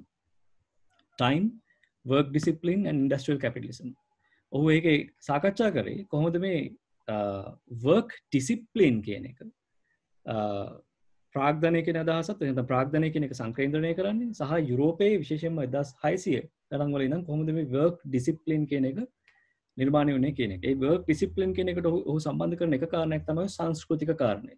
එතන සංස්කෘතික ප්‍රාග්ධනය කියන කාරණය. එන්නේ කොහොමද මිනිස්සු වෙන අර ෆයිනෑන්ෂියල් අදහසක් නැත්නම් මූල්‍යමය අදහසක් මූල්‍යමය පෙළඹවීමක් නැතුව කොහොමද මිනිස්සු සංස්කෘතිකමය විදියට ආගමික විදියට එකතු වුණේ සහ ශ්‍රමය සපයන්න පෙළඹුණේ කියන එක ඔහු විස්තර කරන්නේ. ඒ නිසා අපි ටිකක් පැහැදිලි කරගන්න ඕන මම හිතන්නේ හැමදේටම වඩා කොහොමද මේ සෝෂල් කැපිටල් කියන එක අර්ථකථනය කරන්නේ. ඒ නිසා මගේ අප්‍රෝච් එක තමයි මගේ ප්‍රවේශය තමයි හැම ප්‍රාග්ධනයක්ම සෝෂල්. ඒ නිසා ප්‍රාග්ධනයේ නිශ්චිත වශයෙන්ම මාක්ස් අනුව යනවා නම් නිශ්චිත වශයෙන්ම සමාජීය කාරණයක්. අර කලින් කියපු කාරණේ විශේෂයෙන්ම ඩොක්ටර් මාලක මතු කරපු කාරණේ තමයි මේ ඇමරිකන් ධනපතියෝගේ ආදායම මේ කාලේ වැඩි වුණා කියන එක. ඒක ඉතාම පැහැදිලි. ඩොලර් බිලියන 500කට වඩා පහුගිය මාස දෙක ඇතුළත මේ අයගේ ආදායම වැඩි වෙලා තියෙනවා. විශේෂයෙන්ම Amazon අධිපතියගේ Amazon ජෙෆ් බෙසෝස්ගේ ආදායම ඉතාම වේගින් වැඩිලා තියෙනවා. ඒකට හේතුව තමයි මිනිස්සු පරිභෝජනය කරන්න පෙළඹිලා තියෙනවා. උන්ගේ මූලික විදිහ තමයි පරිභෝජනය කරන්න Amazon පාවිච්චි කරන්නේ. ඉතාම වේගෙන් ඩිලිවර් කරන්න පුළුවන්. Amazon protesters ලාගේ Amazon protesters ලාගේ ස්ලෝගන් එකක් තමයි මම හිතන්නේ මේ පෝස්ට් එකේ පාවිච්චි කරේ වෛරසය ධනවාදය කියන එක. ඒක වුන් කියන්නේ මූලික හේතුව තමයි බෙසෝස් ඔවුන්ට බල කරා මිනිස්සුන්ට බල කරා වැඩ කරන්න මේ වාතාවරණය ඇතුළේ වුණා. මේ අවදානම්කාරී වාතාවරණය ඇතුළේ වුණා බෙසෝස් බල කරා වැඩ කරන්න පුළුවන් තරම් වැඩ කරන්න කියන එක ඔවුන්ගේ මූලික පෙළඹවීමක් වුණා. ඒ නිසා ඔවුන්ගේ ආදායම ඉතාම වේගෙන් ඉහළ ගියා. අනිත් කෙනා තමයි ඉලන් මස්ක්. ඔහුගේ ආදායමත් මේ පහුගිය කාලය ඇතුළේ ඉතාම වේගෙන් වැඩි වුණා. සාමය අපි කතා කරන Zoom එක අයිති පුද්ගලයා මට ඔහුගේ නම මතක නැහැ. ඔහුගේ ආදායමත් පහුගිය කාලය ඇතුළේ මම හිතන්නේ ඉතාම වේගෙන් වැඩි වුණා. ඒකට හේතුව මේක අපි බහුල වශයෙන් පාවිච්චි කරන එක. ඒ නිසා ඒක මම හිතන්නේ ඉතාම තීරණාත්මක කාරණයක්. මට මම හිතන්නේ ඒකට පොඩි ස්ලයිඩ් එකක් තිබ්බ මට ඒක පෙන්වන්න පුළුවන් ඕනනම් අපිට වෙලාව තියෙනවා නම්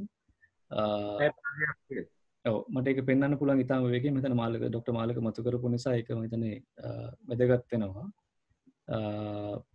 ඒක මෙන්න මෙහෙම දෙයක් මම කිව්වේ. මම හිතනවා මේක පේනවා ඇති කියලා. මගේ සිංහල ටයිපින් ඉතාම දුර්වලයි. ඒ නිසා මම මේ ඉංග්‍රීසි භාෂාව පාවිච්චි කරේ. ඒකේ කියන්නේ මෙන්න මෙහෙම දෙයක්. පහුගිය මගේ ටයිටල් එකේ තියෙන what do they mean by the economy කියලා. they කියලා කියන්නේ ධනේශ්වර පන්තියේ මොකද්ද මේ ආර්ථිකය කියලා නිර්වචනය කරන්නේ. ආර්ථිකය කියන්නේ උන්ට මිනිස්සු නෙවෙයි. උන්ට ආර්ථිකය කියන්නේ ඊටාම සීමිත පිරිසකගේ ආර්ථික කටයුතු ඒ විදිහට සිද්ධ වෙනවද කියන එක. නැත්නම් ප්‍රාග්ධන සංකේන්ද්‍රණය ලාභ අරමුණු ඒ විදිහට ඉෂ්ට වෙනවද කියන එක. US billionaires wealth collectively increased by 238 billion. පහුගිය කාලය ඇතුළත බිලියන් පහුගිය කාලය ඇතුළත. එතකොට එක මං අහන ප්‍රශ්නය තමයි what they mean by the economy. It's not people but a certain class and their profitability which ensures the political stability of the country. කියන්නේ මේ ආර්ථිකය කියලා කියන්නේ එක පිරිසකගේ සුඛ විහරණ සහ උන්ගේ පැවැත්ම පවතිනවද කියන එක. දැන් ඕනම ආර්ථිකයක් කියලා අපි ගන්න මේ ආර්ථික කටයුතු වල තියෙන එකතුව. විශේෂයෙන්ම ඇමරිකන් ආර්ථිකය කියලා කියන්නේ මේ කෝපරේෂන්ස් වල තියෙන සමුච්චනය. මේ කෝපරේෂන්ස් වල තියෙන සමස්ත ආර්ථික කටයුතු වල වටිනාකම කියන එක. ඒක මම හිතන්නේ තාම තීරණාත්මක කාරණයක් ඔවුන්ගේ දේශපාලන බලය ඉදිරියට පවත්වා ගන්න. මට ඉක්මනට යන්නම්. මෙන්න මේ නම් ටික මම හිතන්නේ වැදගත් වෙනවා. Jeff Bezos, Elon Musk, MacKenzie Bezos. MacKenzie Bezos කියන්නේ මේ ජෙෆ් බෙසෝස්ගේ කලින් හිටපු භාර්යාව. උන් දෙන්න වෙන් වුණා, නීති අනුකූලව වෙන් වුණා. ඒකෙදි එක කොන්දේසියක් තමයි මේ මැකෙන්සි බෙසෝස්ට Amazon වලින් කොටස් ප්‍රමාණයක් Tamanගේ වත්කම් විදියට මාරුණා. ඒ නිසා ඇගේ වත්කම් ඉහළ යනවා.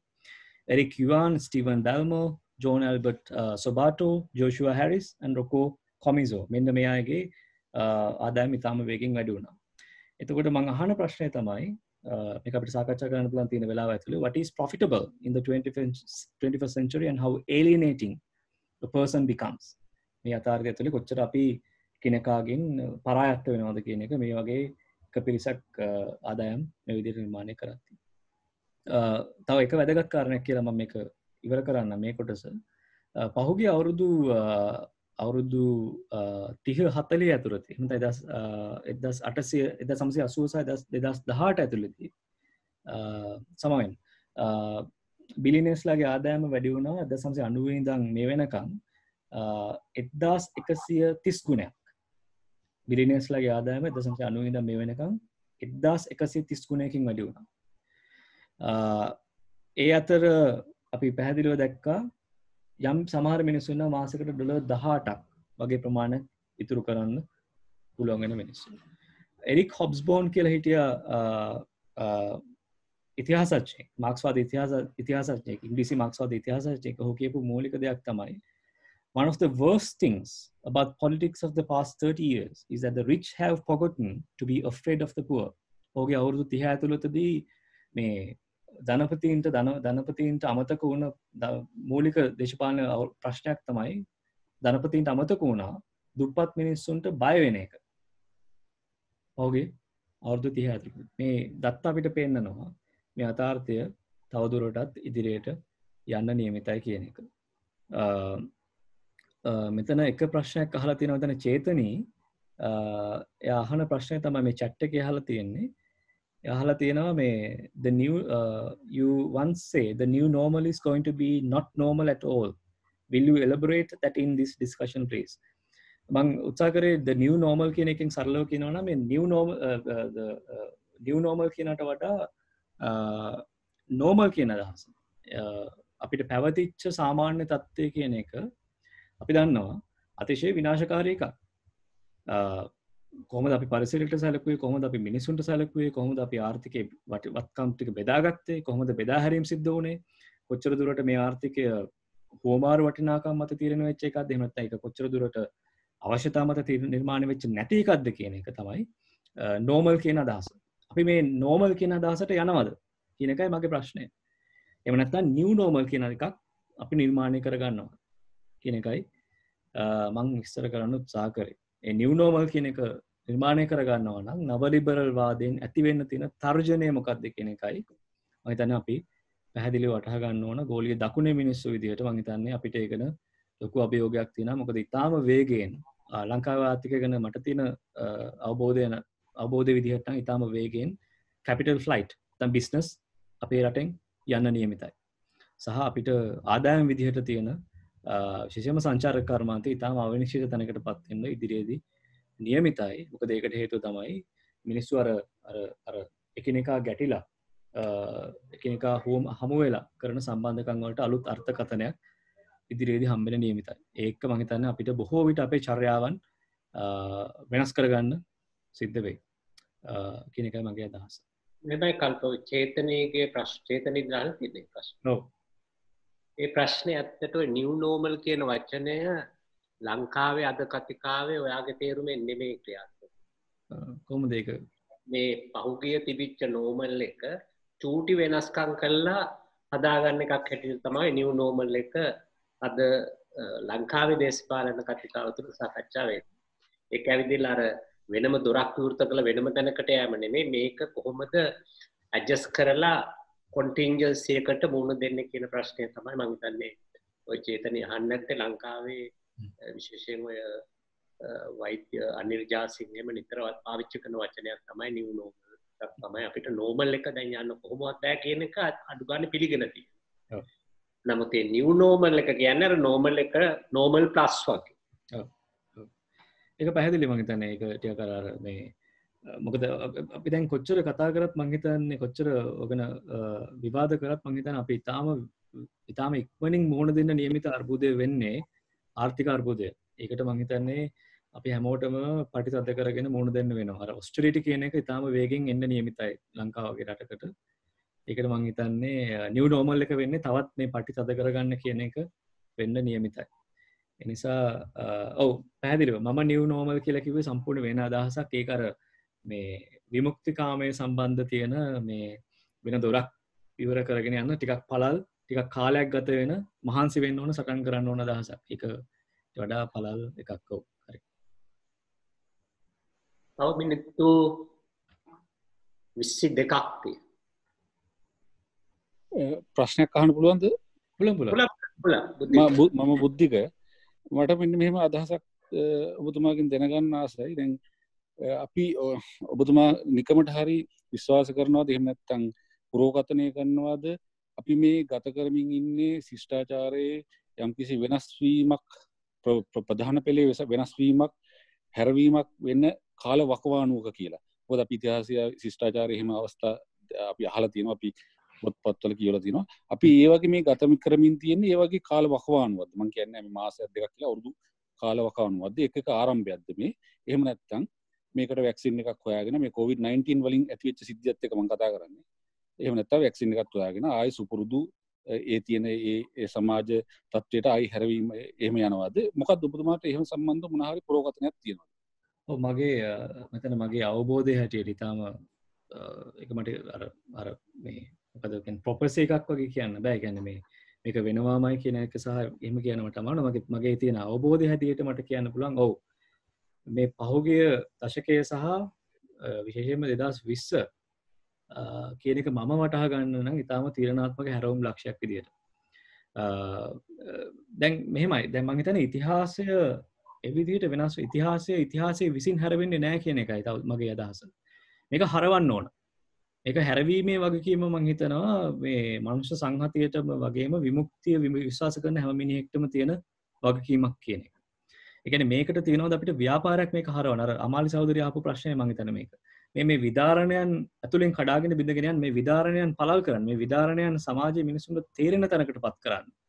අපිට තියෙනවද භාෂාවක් සහ අපිට තියෙනවද උත්සාහයක් කියන එක මම හිතන්නේ සමාජයේ වෙනස් කිරීමේ කාර්යයේදී තාම තීරණාත්මක වෙනවා. ඒ අර්ථයෙන් මට කියන්න පුළුවන් මේක තාම මේ වේගෙන් සමාජය සහ ලෝකයේ ශිෂ්ටාචාරය වෙනස් වෙන්න බලපාන කාරණා. කර මම කලින් කියපු ආර්ථික විද්‍යාඥ දේශපාලන ආර්ථික විද්‍යාඥයා ඇල්ෆර්ඩ් සාඩ්ෆිල්හෝ එයා කියනවා ඔයාගේ ලියවිල්ලේ එක තැනක මේකට මේ ඇමරිකන් එක වෙස්ටර්න් රටවල් අටහිර රටවල් මුහුණ දුන්නට වඩා සාර්ථකව පෙරදිග රටවල් මුහුණ දුන්නා කියන එක ඔහුගේ විනිශ්චය.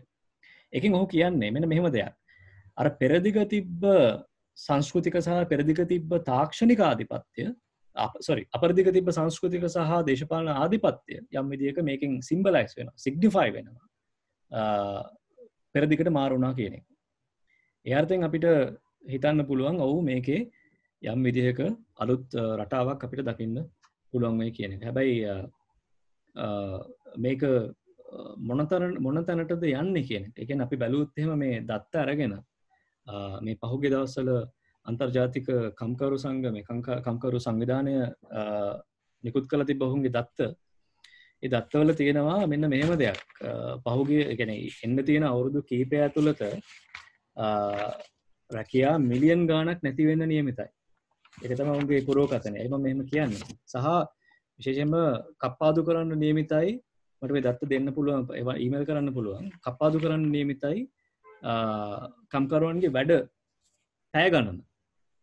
ඒක බලපානවා මේ වගේ රටක ඉතාම තදබල විදියට. දැන් සමහර මම දන්න මගේ මිත්‍රයෝ ඉන්න උන් රස්සා 3ක් කරනවා. උන් ශිෂ්‍යයෝ බොහෝ අය රස්සා 3ක් කරනවා උන්ගේ මේ රෙන්ට් එක ගෙවා ගන්න මේ නගරය ඇතුලේ ඇමරිකන් එක්සත් ජනපදයේ. ඒතර මේවා ඉතාම වේගයෙන් අඩු වෙන්න නියමිතයි එන දශකයේ ඇතුළත. උන්ගේ ප්‍රෙඩික්ෂන්ස් තියෙන්නේ, උන්ගේ පුරෝකථන තියෙන්නේ එන දශකය සම්බන්ධයෙන්. මම මේක කියන්න හේතුව තමයි දැන් අපි ශිෂ්ටාචාරය වෙනස් වෙන්නේ මොන දිශානතියටද? ඉතිහාසය වෙනස් වෙන්නේ මොන දිශානතියටද කියන එක නව ලිබරල් වාදය සම්පූර්ණයෙන් මේක අතුගාලා දාන්න වෙන්නත් පුළුවන්. සම්පූර්ණ නව ලිබරල් වාදය මේක හිතා ගන්න අපිට වෙන කවදාටත් දැක්කට වඩා මේක උග්‍ර තත්ත්වයෙන් ක්‍රියාත්මක කරන ශිෂ්ටාචාරික තත්ත්වයකට වෙන්න පුළුවන්. එනිසා ඒකේ කවුද කතෘ? කවුද මේක කරන්නේ? කවුද මේ ඉතිහාසය හරවන්නේ? කවුද ශිෂ්ටාචාරය හරවන්නේ කියන එක මම හිතන්නේ තාම තීරණාත්මක කාරණයක්. තව එක දෙයක් මතු කරන්න දෙන්න. අපිට පැහැදිලිව පේනවා මේ යථාර්ථය ඇතුලේ මතුවෙනවා විමුක්තිකාමය සහ මේ දේශපාලනය සම්බන්ධයෙන් වෙන විදිහකට හිතන පතන සංවිධාන කීපයක් ලෝකේ පුරාම අදහසක් විදිහට මට ඉදිරිපත් කරන්න දෙන්න වෙන්න මේ අදහස අපිට හදන්න පුළුවන් නම් pan asianism කියන අදහස.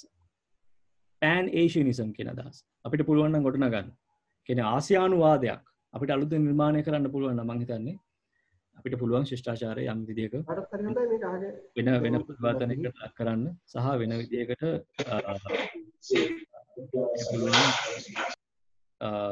යම් මැදිහත්වීමක් කරන්න. හිටිය එක අර බ්ලැක් පැන්තර්ස් අයගෙන් එක කෙනෙක් යාගේ නම තමයි ස්ටෝකි කාර්මයිකල්. ඔහු බොහොම රැඩිකල් මිලිටන්ට් පුද්ගලයෙක්. ඔහුගේ සාකච්ඡා තියෙනවා, ඔහු මිය ගිහින් ඔහුගේ සාකච්ඡා තියෙනවා මේ YouTube එකේ බලන්න පුළුවන්. ඔහු ඒ කාලේ 1900 ගණන් වල යෝජනා කරපු අදහසක් තමයි ඔහු ඒක වෙනුවෙන් සෑහෙන පෙනී හිටියා. ඔහු යෝජනා කරපු අදහසක් තමයි pan africanism කියන එක. කියන්නේ අප්‍රිකානු වාදය කියන එක. කොහොමද ගොඩනගන්නේ කියන එක. අපිට පුළුවන් මේ සියවසේ කතා කරන්න. පැහැදිලිව ප්‍රායෝගිකව ප්‍රැක්ටිස් කරන්න. න්‍යායක් ගොඩනගන්න. සංවිධාන විවහාර ගොඩනගන්න. pan asianism කියන එක සම්බන්ධයෙන්. නිසා කවුද කතෘ වෙන්නේ කියන එක, කවුද පන්ති බලය කියන එක සංවිධානය කරන්න කියන එක මම හිතන්නේ ඊටම තීරණාත්මක විදිහට ඉතිහාසය වෙනස් කිරීම කියන කාරණේදී ශිෂ්ටාචාරය වෙනස් කිරීම කියන කාරණේදී මේ යුගයේ අපිට යොදා ගන්න පුළුවන්. මට තව පුංචි ප්‍රශ්නයක් ප්‍රශ්නයක් නෙවෙයි පැහැදිලි කර ගැනීමක් කරගන්න පුළුවන්. අන්න ඔව් දැන් මට පැහැදිලි දැන් ඊටම පැහැදිලිව කිව්වා මේ ප්‍රාග්ධනයේ ඒකරාශී වෙන ප්‍රමාණය 100ට ලොකු ධනපතියන් අතරට ඊටම අවම ප්‍රමාණයක් ඇතුලේ අංකේන්ද්‍රණය වෙන ආකාරය පැහැදිලි කළා කල්ප.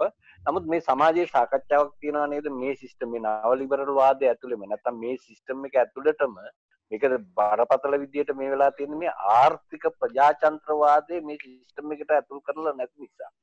එතකොට මේ ආර්ථික ප්‍රජාතන්ත්‍රවාදය මේ සිස්ටම් එකට ඇතුල් කරොත් මේ තත්ත්වය වෙනස් කරලා මේ ලෝකෙට මේ තියෙන ප්‍රශ්න වලට මුහුණ දීලා යම් සමාජ ප්‍රගමනයක් ඇති කරන්න පුළුවන් කියන සාකච්ඡාවකුත් සමාජයේ තියෙනවා නේද?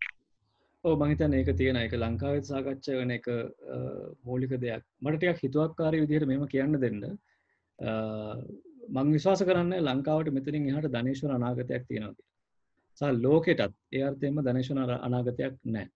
ඒ නිසා මම හිතන්නේ ඊටාම නිෂ්ඵල අදහසක් ආර්ථික ප්‍රජාතන්ත්‍රවාදය කියන එකක් සම්බන්ධයෙන් අපේ කාලය ශ්‍රමය සහ ඒ වගේ දේවල් මිඩංගු කරන එක. ඔය විශේෂයෙන්ම ආර්ථික ප්‍රජාතන්ත්‍රවාදය කියලා මෙයාලා යෝජනා කරන්නෙම වෙළඳපොළ නිදහස් කිරීම. ප්‍රාග්ධනයට තියෙන ඉඩ හදලා දෙන එක. කියන්නේ මේ තියෙන මේ තියෙන ප්‍රාග්ධනයට මේ සිස්ටම් එක කරා ගමන් කරන්න පුළුවන් හැකියාව. දැන් උදාහරණයක් විදිහට තමයි ආර්ථික ප්‍රජාතන්ත්‍රවාදය ඇතුලේ ආපු එක අදහසක් තමයි ඔය මයික්‍රෝ ෆයිනෑන්ස්. ශුද්ධ මූල්‍ය කියන එක කොහොමද මේ කියන්නේ ශුද්ධ මූල්‍ය කියන එක එන්නෙම මේ අර සිස්ටම් එකේ තියෙන එක උමනාවක් විදියට. කොහොමද මේ පොඩි මිනිස්සු අතට සල්ලි යවන්නේ කියන එකට ඉදිරිපත් වෙච්ච එක අදහසක් තමයි ශුද්ධ මූල්‍ය කියන්නේ. ඒ කියන්නේ අපි ලොකු ව්‍යාපාරිකයෝ ගැන විතරක් නෙමෙයි රාජ්‍ය අසමත් නම් පොඩි ව්‍යාපාරිකයන්ට සල්ලි දෙන්න, ණය දෙන්න, තමන්ගේ ආර්ථිකයට යොමු කරන්න. ඕක අපි හදමු තව ප්‍රයිවට් කම්පැනි එකක්. ප්‍රයිවට් පුද්ගලික ආයතනයක් පොඩි ව්‍යාපාරිකයන්ට මුදල් ලබා දෙන්න. හැබැයි අපි දන්නවා මොකද උනේ කියන එක. අපි දන්නවා ඒ ප්‍රජාතන්ත්‍රවාදී ක්‍රියාවලිය කොහෙන්ද ඉවරුනේ කියන එක. ඒ ප්‍රජාතන්ත්‍රවාදී ක්‍රියාවලිය ලංකාවේ මොන තැනටද පත් වුනේ කියන එක සම්පූර්ණ පවුල් කඩායිරවල සම්පූර්ණ ආදායම් වෙනස් කරලා සම්පූර්ණ ආර්ථික කටයුතු වල මිනිස්සු ගලවලා ණයගතිභාවයට පත් කරලා මේ ක්‍රියාවලිය අපි සම්පූර්ණ පැහැදිලිව දන්නවා. ඒ නිසා ආර්ථික ප්‍රජාතන්ත්‍රවාදය කියන එක මම හිතන්නේ අර්ථකථනය කරන්නේ බූර්ජුවා අදහසින් නම් ධනපති පන්තියේ ඔය think tank වල විශේෂයෙන්ම ලංකාවේ තියෙනවා think tank කීපයක් මම ඒවා නම් කියන්න යන්නේ. උන්ගේ අර්ථකථනයෙන් නම් ඔය අර්ථකථනය කරන්නේ මම හිතන්නේ ඒක ඊටාම නිෂ්ඵල දෙයක්. තවදුරටත් ඒ සම්බන්ධයෙන් කාලේ මිඩංගු කිරීම. මේක ඊටාම ඍජු සහ විවේචනාත්මක අදහසක්. මොකද මම කියවපු හැම ආටිකල් එක හැම ලිපියකම තියෙන්නේ මේ කොහොමද මේක නිදහස් කරන්නේ. අපි තේරුම් ගන්න ඕන එක කාරණයක් තමයි ප්‍රාග්ධනය ඔය කියන ප්‍රජාතන්ත්‍රවාදී විදිහට හැසිරෙන්නේ නැහැ කියන එක. ඒක මම හිතන්නේ නැවත පෙනුරුච්ච කොච්චර කිව්වත් මදි දෙයක්. ප්‍රාග්ධනය කියන එක ඔය කියන ප්‍රජාතන්ත්‍රවාදය ගෙනෙන්නේ නැහැ කියන එක සමාජයක් විදිහට අපි ඊටාම පසුගාමී එක තේරුම් ගන්න. ඊටාම පසුගාමී එක ඇත්තටම ක්‍රියාවේ යොදවන්න. ඒ නිසා මම හිතන්නේ මගේ ඍජු ප්‍රතිචාරය තමයි ආර්ථික ප්‍රජාතන්ත්‍රවාදය කියන එක වැඩකට ගන්න බැරි අදහසක්.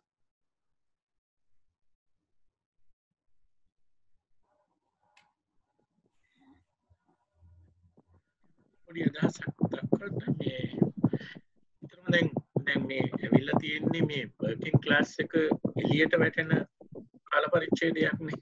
දැන් අතර ඇමරිකාවේ දැන් ඒ සතියේ මේ කොරෝනා කාලය තුල මිලියන 30ක් ඒ කියන්නේ ලක්ෂ 300ක් නැති වුණා කියන එක තමයි මූලික ලිස්ට් එක. දැන් ඊයේ අල් ජසීරා එකේ ඉන්න කෙනා කිව්වේ දැන් මිලියන 42කට ගිහිල්ලා තියෙනවා කියලා ඊයේ. ඒකෝද දැන් ඔය ට්‍රම්ප්ස් කියන 113.5 කතාව බොරුවක්ද නැත්නම් මේ ඇත්තක්ද? අනිත් පැත්තෙන් තව කාරණාවක් තව ප්‍රශ්නයක්. දැන් ඇත්තටම දැන් අපි ලංකාවේ හැටියට දැන් අපිට සිදු වෙලා තියෙනවා දැන් වැහෙනෝ මෙහෙ. වැහෙන පටන් අරගෙන. දැන් ඒතර කම්කරුවෝ එළියට වැටෙන එක බලක්වා ගැනීම. දැන් මාස්ක් කාලේ තිබුණේ අපිට උද්ඝෝෂණය කරන්න පුළුවන්. අපි අරගලය කරනවා. නමුත් දැන් අපිට වෙලා තියෙන කොවිඩ් වලින් පස්සේ අරගලය කියන එකට වඩා ෆැක්ටරි එක කියන්නේ අපිට කර්මාන්ත ශාලාව රැක ගන්නත් වෙලා තියෙනවා එළියට වැටෙන එක වළක්වන්නත් වෙලා මේ දෙකම අද මේ රටේ වෘත්ති සමිති ව්‍යාපාරයට අත ගහන්න වෙලා තියෙනවා මේක වෙනස්ම තත්ත්වයක් මේ අපි කලින් මීට අවුරුදු 200කට මේ ආපු ගමන් මගට වෙනස් තත්ත්වයකට ඇවිල්ලා තියෙනවා මොකද අපි කිව්වොත් ෆැක්ටරිය යම් ප්‍රමාණයකට 200යි අපිට වැඩ දෙන්න පුළුවන් 500ක් ඉන්න තැනින් 300ක් එළියට දානවා කියලා අපිට 200 රැක ගන්න වෙනවා අනිත් පැත්තෙන් එළියට වැටුණ කට්ටිය ඇතුළට දාගෙන දඟලන්න වෙනවා ඉතින් මේ අරකලය වෙන තැනකට විතර වෙලා දැන් මෙන්න මේකත් එක්තරා දුරකට ලෝකේ පුරාම අලුතෙන් එන ප්‍රවණතාවයක් බවට පත් වෙනවා අදලු පළවෙනි එකට මම අදහසක් විදිහට කියනවා මම හිතන්නේ මේ දත්ත සාවද්දේව කියලා මොකද ඒක වගකීමෙන් මම හිතන්නේ එයාලා ප්‍රකාශ කරන්නේ ඔව් මිලියන 20 තාමත් මිලියන 22ක් 23 ලක්ෂ 22ක් 23ක් වගේ පිරිසක් තාමත් රස නැතුව ඉන්නවා කියන එකයි මේකෙන් කියන්නේ. නමුත් මම අර කලින් කිව්වා වගේ අපි පැහැදිලි කරගන්න ඕන මේ මිනිස් මේ පිරිස මොන වගේ කියන්නේ අර අඩු වෙච්ච පිරිස. රැකියා සේවා වියුක්තිය අඩු වෙච්ච කොටස කොහෙද ස්ථානගත වෙන්නේ කියන එක. ආර්ථිකයේ මොන තැන්වලද ස්ථානගත වෙන්නේ කියන එක මම හිතන්නේ පැහැදිලි කරගන්න ඕන. ඒකෙන් අපිට පැහැදිලි වෙන ආර්ථික විද්‍යාවේ තියෙන එක සංකල්පයක් මේ ඌණ සේවා නියුක්තිය කියලා. ඒක කියන්නේ මේ වැඩ අවශ්‍ය වැඩ කාල ප්‍රමාණයට වැඩ කරන්න හම්බෙන්නේ නැහැ. තමන්ගේ ස්කිල්ස් වලට තමන්ගේ තියෙන නිපුණතාවල් වලට ගැලපෙන රස්සාවල් නැහැ. අධ්‍යාපනයට ගැලපෙන රස්සාවක් නැහැ. ඒ වගේ තැන්වල නම් ස්ථානගත වෙන්නේ මම හිතන්නේ ඒකත් ප්‍රශ්නකාරී. ඒක නැවතවතාවක් මතුවෙන්න නියමිතයි ඉදිරියේදී. දැන් සහෝදරයෙක් දෙවෙනි කාරණයට ආවොත් එහෙම වැඩබිමේ කියන්නේ කර්මාන්ත ශාලාව ඇතුලේ තියෙන අරගලය මම හිතන්නේ පැහැදිලිව ලෝකේ පුරාම එන්න නියමිතයි පාරවල් වලට. පාරවල් වල උද්ඝෝෂක විදිහට විතරක් නෙමෙයි මම හිතන්නේ වෙන උපක්‍රමශීලී විදිහටත් මේක මම හිතන්නේ මේකට ප්‍රවේශ වෙන්න ඉදිරියේදී සිද්ධ වෙයි.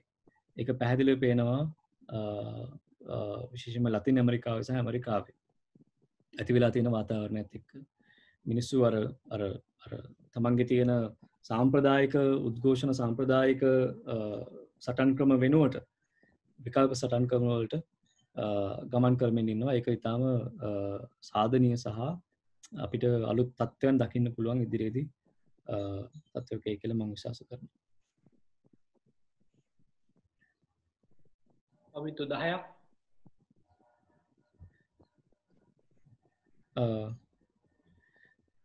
ඩොක්ටර් මාලක මම හිතන්නේ කතා කරන්න උත්සාහ කරනවා. ඔයාට මාව ඇහෙනවද? ඔව් මට ඇහෙනවා.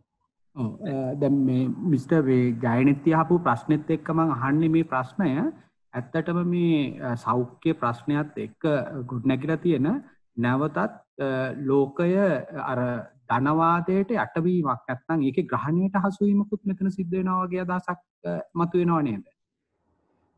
මම හිතන්නේ පැහැදිලිව මම හිතන්නේ මෙච්චර උත්සාහ කරේ කතා කරන්නේ ඒ ග්‍රහණයට හසු වීම තවත් තීව්‍ර වෙනවා කියන එක. ඒක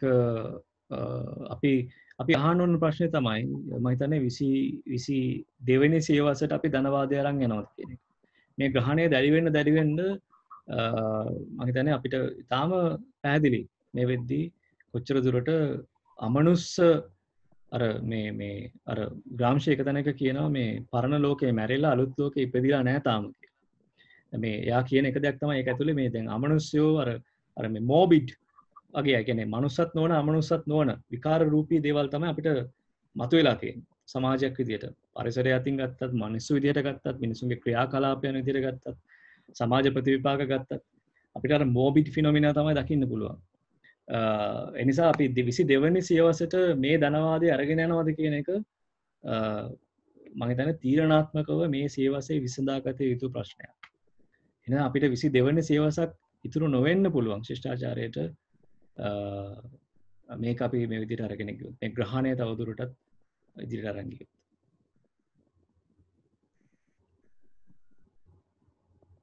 මිනිත්තු 7ක් තියෙනවා. ඒ ප්‍රශ්නේ දැන් ඇත්තටම හොඳ තැනකට ආවා. දැන් ඇත්තටම ලෝකයේ දැන් වෙනකොට යම් වෙනසක් ධනවාදීන් විසින්ම ප්‍රතිසංස්කරණ යෝජනා ක්‍රමෙන් පවතිනවා. මම හිතන්නේ ඇමරිකාව තුලත් යම් ප්‍රමාණයකට ප්‍රතිසංස්කරණ ගණනාවක් ප්‍රතිකාලයේදී වෙන්න නියමිතයි. මේ විදිහට ට්‍රම්ස්ට යන්න පුළුවන් කමක් ලැබෙන්නේ. අනිත් පැත්තෙන් දැන්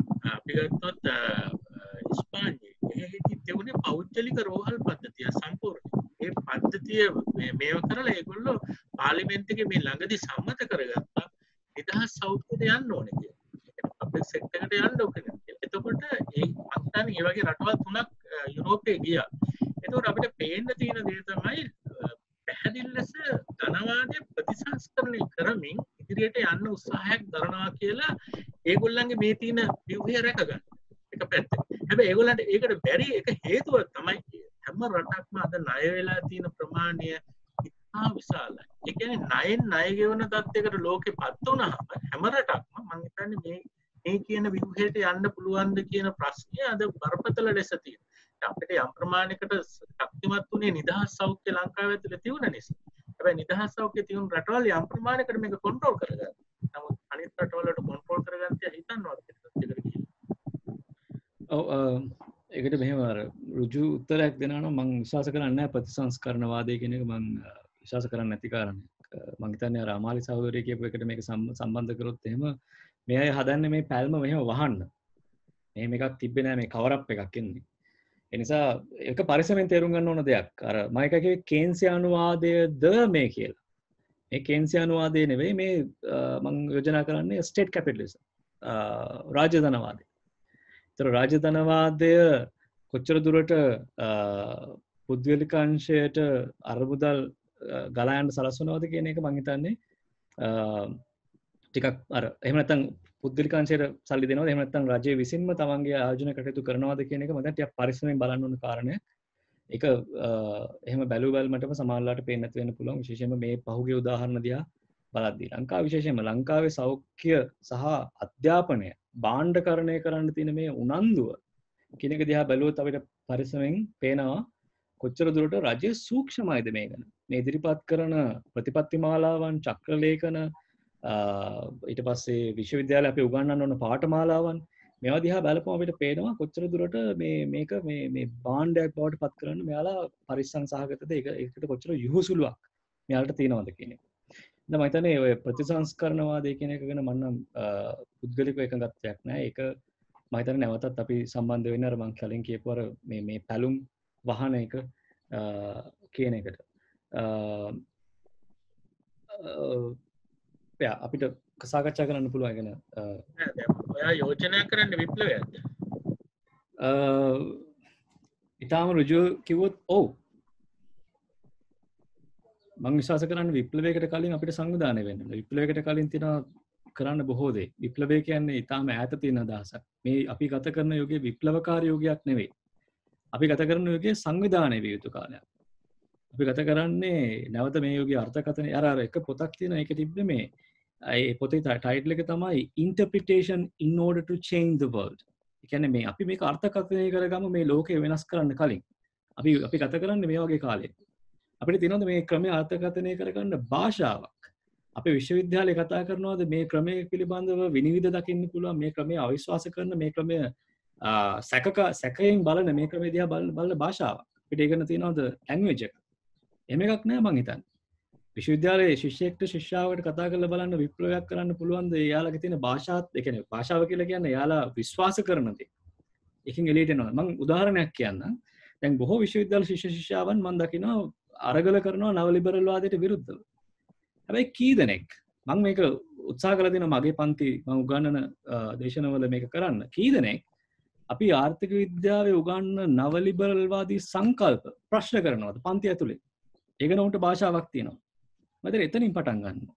ඒ නිසා මම හිතන්නේ විප්ලවය කියන එක වඩා පළල් සහ ඒකන තියෙන අපිට තාම හයිපොතීසිස් එකක්. මේ අපේ තියෙන මේ මොකක්ද ඒකට කියන්නේ මේ උපන්‍යාසයක්. අපිට මම හිතන්නේ ඊට වඩා වැදගත් වෙනවා මේකට වැඩපිළිවෙලක් ගැන සාකච්ඡා කරන එක, සංවිධානය වෙන එක, සහ මේකට ප්‍රවේශ වෙන එක, අපි ඉතිහාසය කරපු වැරදි නොකර ඉන්නේ. මම හිතන්නේ ඒක තමයි මගේ ඍජු උත්තරය වෙන්නේ. අපි දැන් එහෙමනම් නවත්වමුද? ඔව්. තව ප්‍රශ්නයකට වෙලාව දෙන්න පුළුවන් මිනිත්තුවක්. එහෙම නැත්නම් මාකට දිනවද? නෑ ප්‍රශ්නයක් නෙමෙයි මම හිතන්නේ දැන් තමයි මේ නියම විදිහට සාකච්ඡාව ආරම්භ වුනේ. ඒ නිසා මේ සාකච්ඡාව කල්පම තවත් දිනයක දාගත්තොත් හොඳයි කියලා මට හිතෙනවා. අපි ඒක කල්පනා කරලා බලමු. හරි. හොඳ යෝජනාවක්. අපි එහෙමනම් අද සාකච්ඡාව මෙතනින් නවත්තමු. මේ රැස් මට කල්පගෙන් එක ඉල්ලීමක් කරන්න පුළුවන් මේ ඔය කල්ප රෙකෝඩින් එකයි අර කෝටේෂන් එකයි පින්තූර ටිකයි ගන්න පුළුවන් මට ඒකෙමයි ආටිකලයක් කරන්න ඕකේ ඔව් අර ඔයා කිව්වේ මගේ කල්ප ඔව් ප්‍රශ්නයට මේ ඔයා මේ කිව්වා මේ අර පොත් දෙකක් සහ නම් දෙකක් මට ඒක පොඩ්ඩක් ටෙස්ට් එකක් දාන්න අනිවාර්යයෙන් ඒක වෙබ් එකෙන් හොයා ගන්න පුළුවන් නේද? පුළුවන්. මම කියලා ගන්න. හරි. අපි එමනම් අද සාකච්ඡාව මෙතන නවත්තමු. මේ රැස්වුණු පිරිස දිගට වෙන්න කැමති නම් අපිට පුළුවන් මේ සාකච්ඡා කල්පම පමණ නෙමෙයි මේ සාකච්ඡා මාලාව සති දෙකකට වරක් වගේ රැස් වෙන්න. අනිවාර්යයෙන්. මේ වෙලාවකට. එකට අපිට අවශ්‍ය ලොජිස්ටික් වැඩ ටික කරගන්න පුළුවන්. ඒ වගේම තවත් තරුණ පිරිස් මේකේ සාකච්ඡාවේ මුල පුරන්නන් ලෙස මැදිහත් කර ගැනීමටත් අපිට ඒ වගේ පුළුවන් වෙයි. ඒ නිසා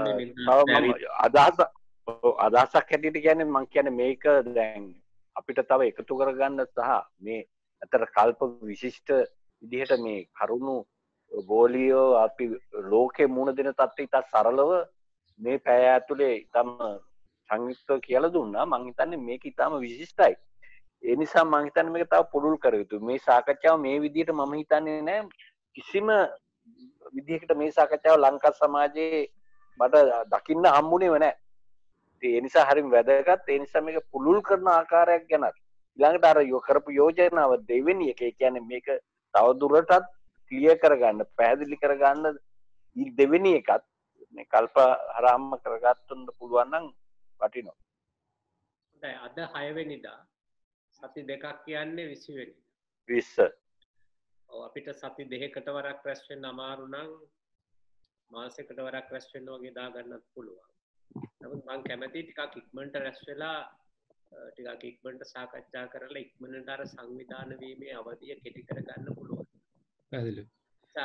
මේ අපි බලමු ඒ විදියට කටයුතු කරන්න. හොඳයි.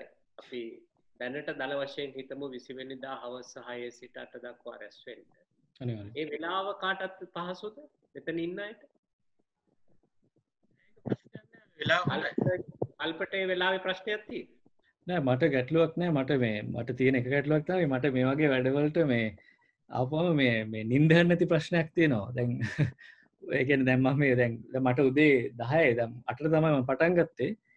මම නිදාගෙන නෑ දැන් පහුගිය මේ පැය 24 ඇතුළත. ඒක වෙන ප්‍රශ්නයක්. ඒක මගේ ප්‍රශ්නයක්. ඒ කියන්නේ ඒක වෙන ෆ්‍රොයිඩියන් ගැටලුවක්. අර මම හැමදාම කියනවා වගේ. ඒක මම බොහොම කැමතියි ඇත්තටම මගේ මං හිතන්නේ ඉදිරි කාලේ සම්පූර්ණ මං කැප කරන්න කැමතියි මේ වැඩවලට. මොකද ඒකට හේතුව තමයි අපිට තියෙන බරපතල චෝදනාවක් තමයි විශ්වවිද්‍යාල ඇතුලේ මේක සාකච්ඡා කරන්නේ නැහැ කියන එක. මම ඒක පිළිගන්නවා. මම හිතන්නේ අපිට තියෙන බරපතල විවේචනය ඒක ඉතාම නිවැරදි විවේචනයක්. මේ සම්බන්ධයෙන් අපිට න්‍යායාත්මකව හරි ප්‍රායෝගිකව හරි අපිට කිසිම දැක්මක් නැහැ. ඒ නිසා ඒක මම හිතන්නේ විශ්වවිද්‍යාල වලින් ඇතුළට අරන් එළියට අරන් එන්න ඕන. චමින් සහෝදරයා කිව්වා වගේ ඒක කොහොමද සමාජගත කරන්න කියන එක මම හිතන්නේ අපි හැමෝටම දැනුවත් මේකට උනන්දුවක් තියෙන මිනිස්සු විදියට තියෙන වගකීමක්. ඒකට මම හිතන්නේ මේ සාකච්ඡාව විශ්වවිද්‍යාල ශිෂ්‍යයන් විශාල පිරිසකට දැන්නුවා. නමුත් එනවා කියපු අයගෙන් භාගයක්වත් ආවේ නැහැ. මම හිතුවේ මේකේ කාමරේ ඉඩමදි වෙයි කියලා. නමුත් එහෙම වෙන්නේ නැහැ. එහෙම වෙන්නේ නැහැ. හොඳයි. අපි කල්පනා කරමු මේ ඉන්න අයගෙන් රැස් වෙලා අඩු ගන්න තවත් සාකච්ඡාවක් කරමු. දල වශයෙන් 20 කියලා හිතාගමු. අපි කල්පනා කරමු කොහොමද ඒක කරන්නේ කියන කරුණ. අනිවාර්යයෙන්. බොහොම ස්තුතියි. මාලිමත් කර ප්‍රශ්නය ඉදිරියට ගෙන යන්න සාකච්ඡාව කරන්නත් අපිට පුළුවන්කම ලැබෙන්නේ. අනිවාර්යයෙන්. බොහොම ස්තුතියි හැමෝටම සහ මේ මට සවන් දුන්නට සහ ඔබගේ අදහස් වලට මම ඉතාම කැමතියි මේක මේ විදිහට තවදුරටත් ඉස්සරහට යනවා. හරි. සුබ සන්ධ්‍යාවක්. ඔයාලට සුබ උදෑසන. සුබ උදෑසන. බයි කල්පනා. බයි බයි. බයි. ජය වේවා. ජය වේවා.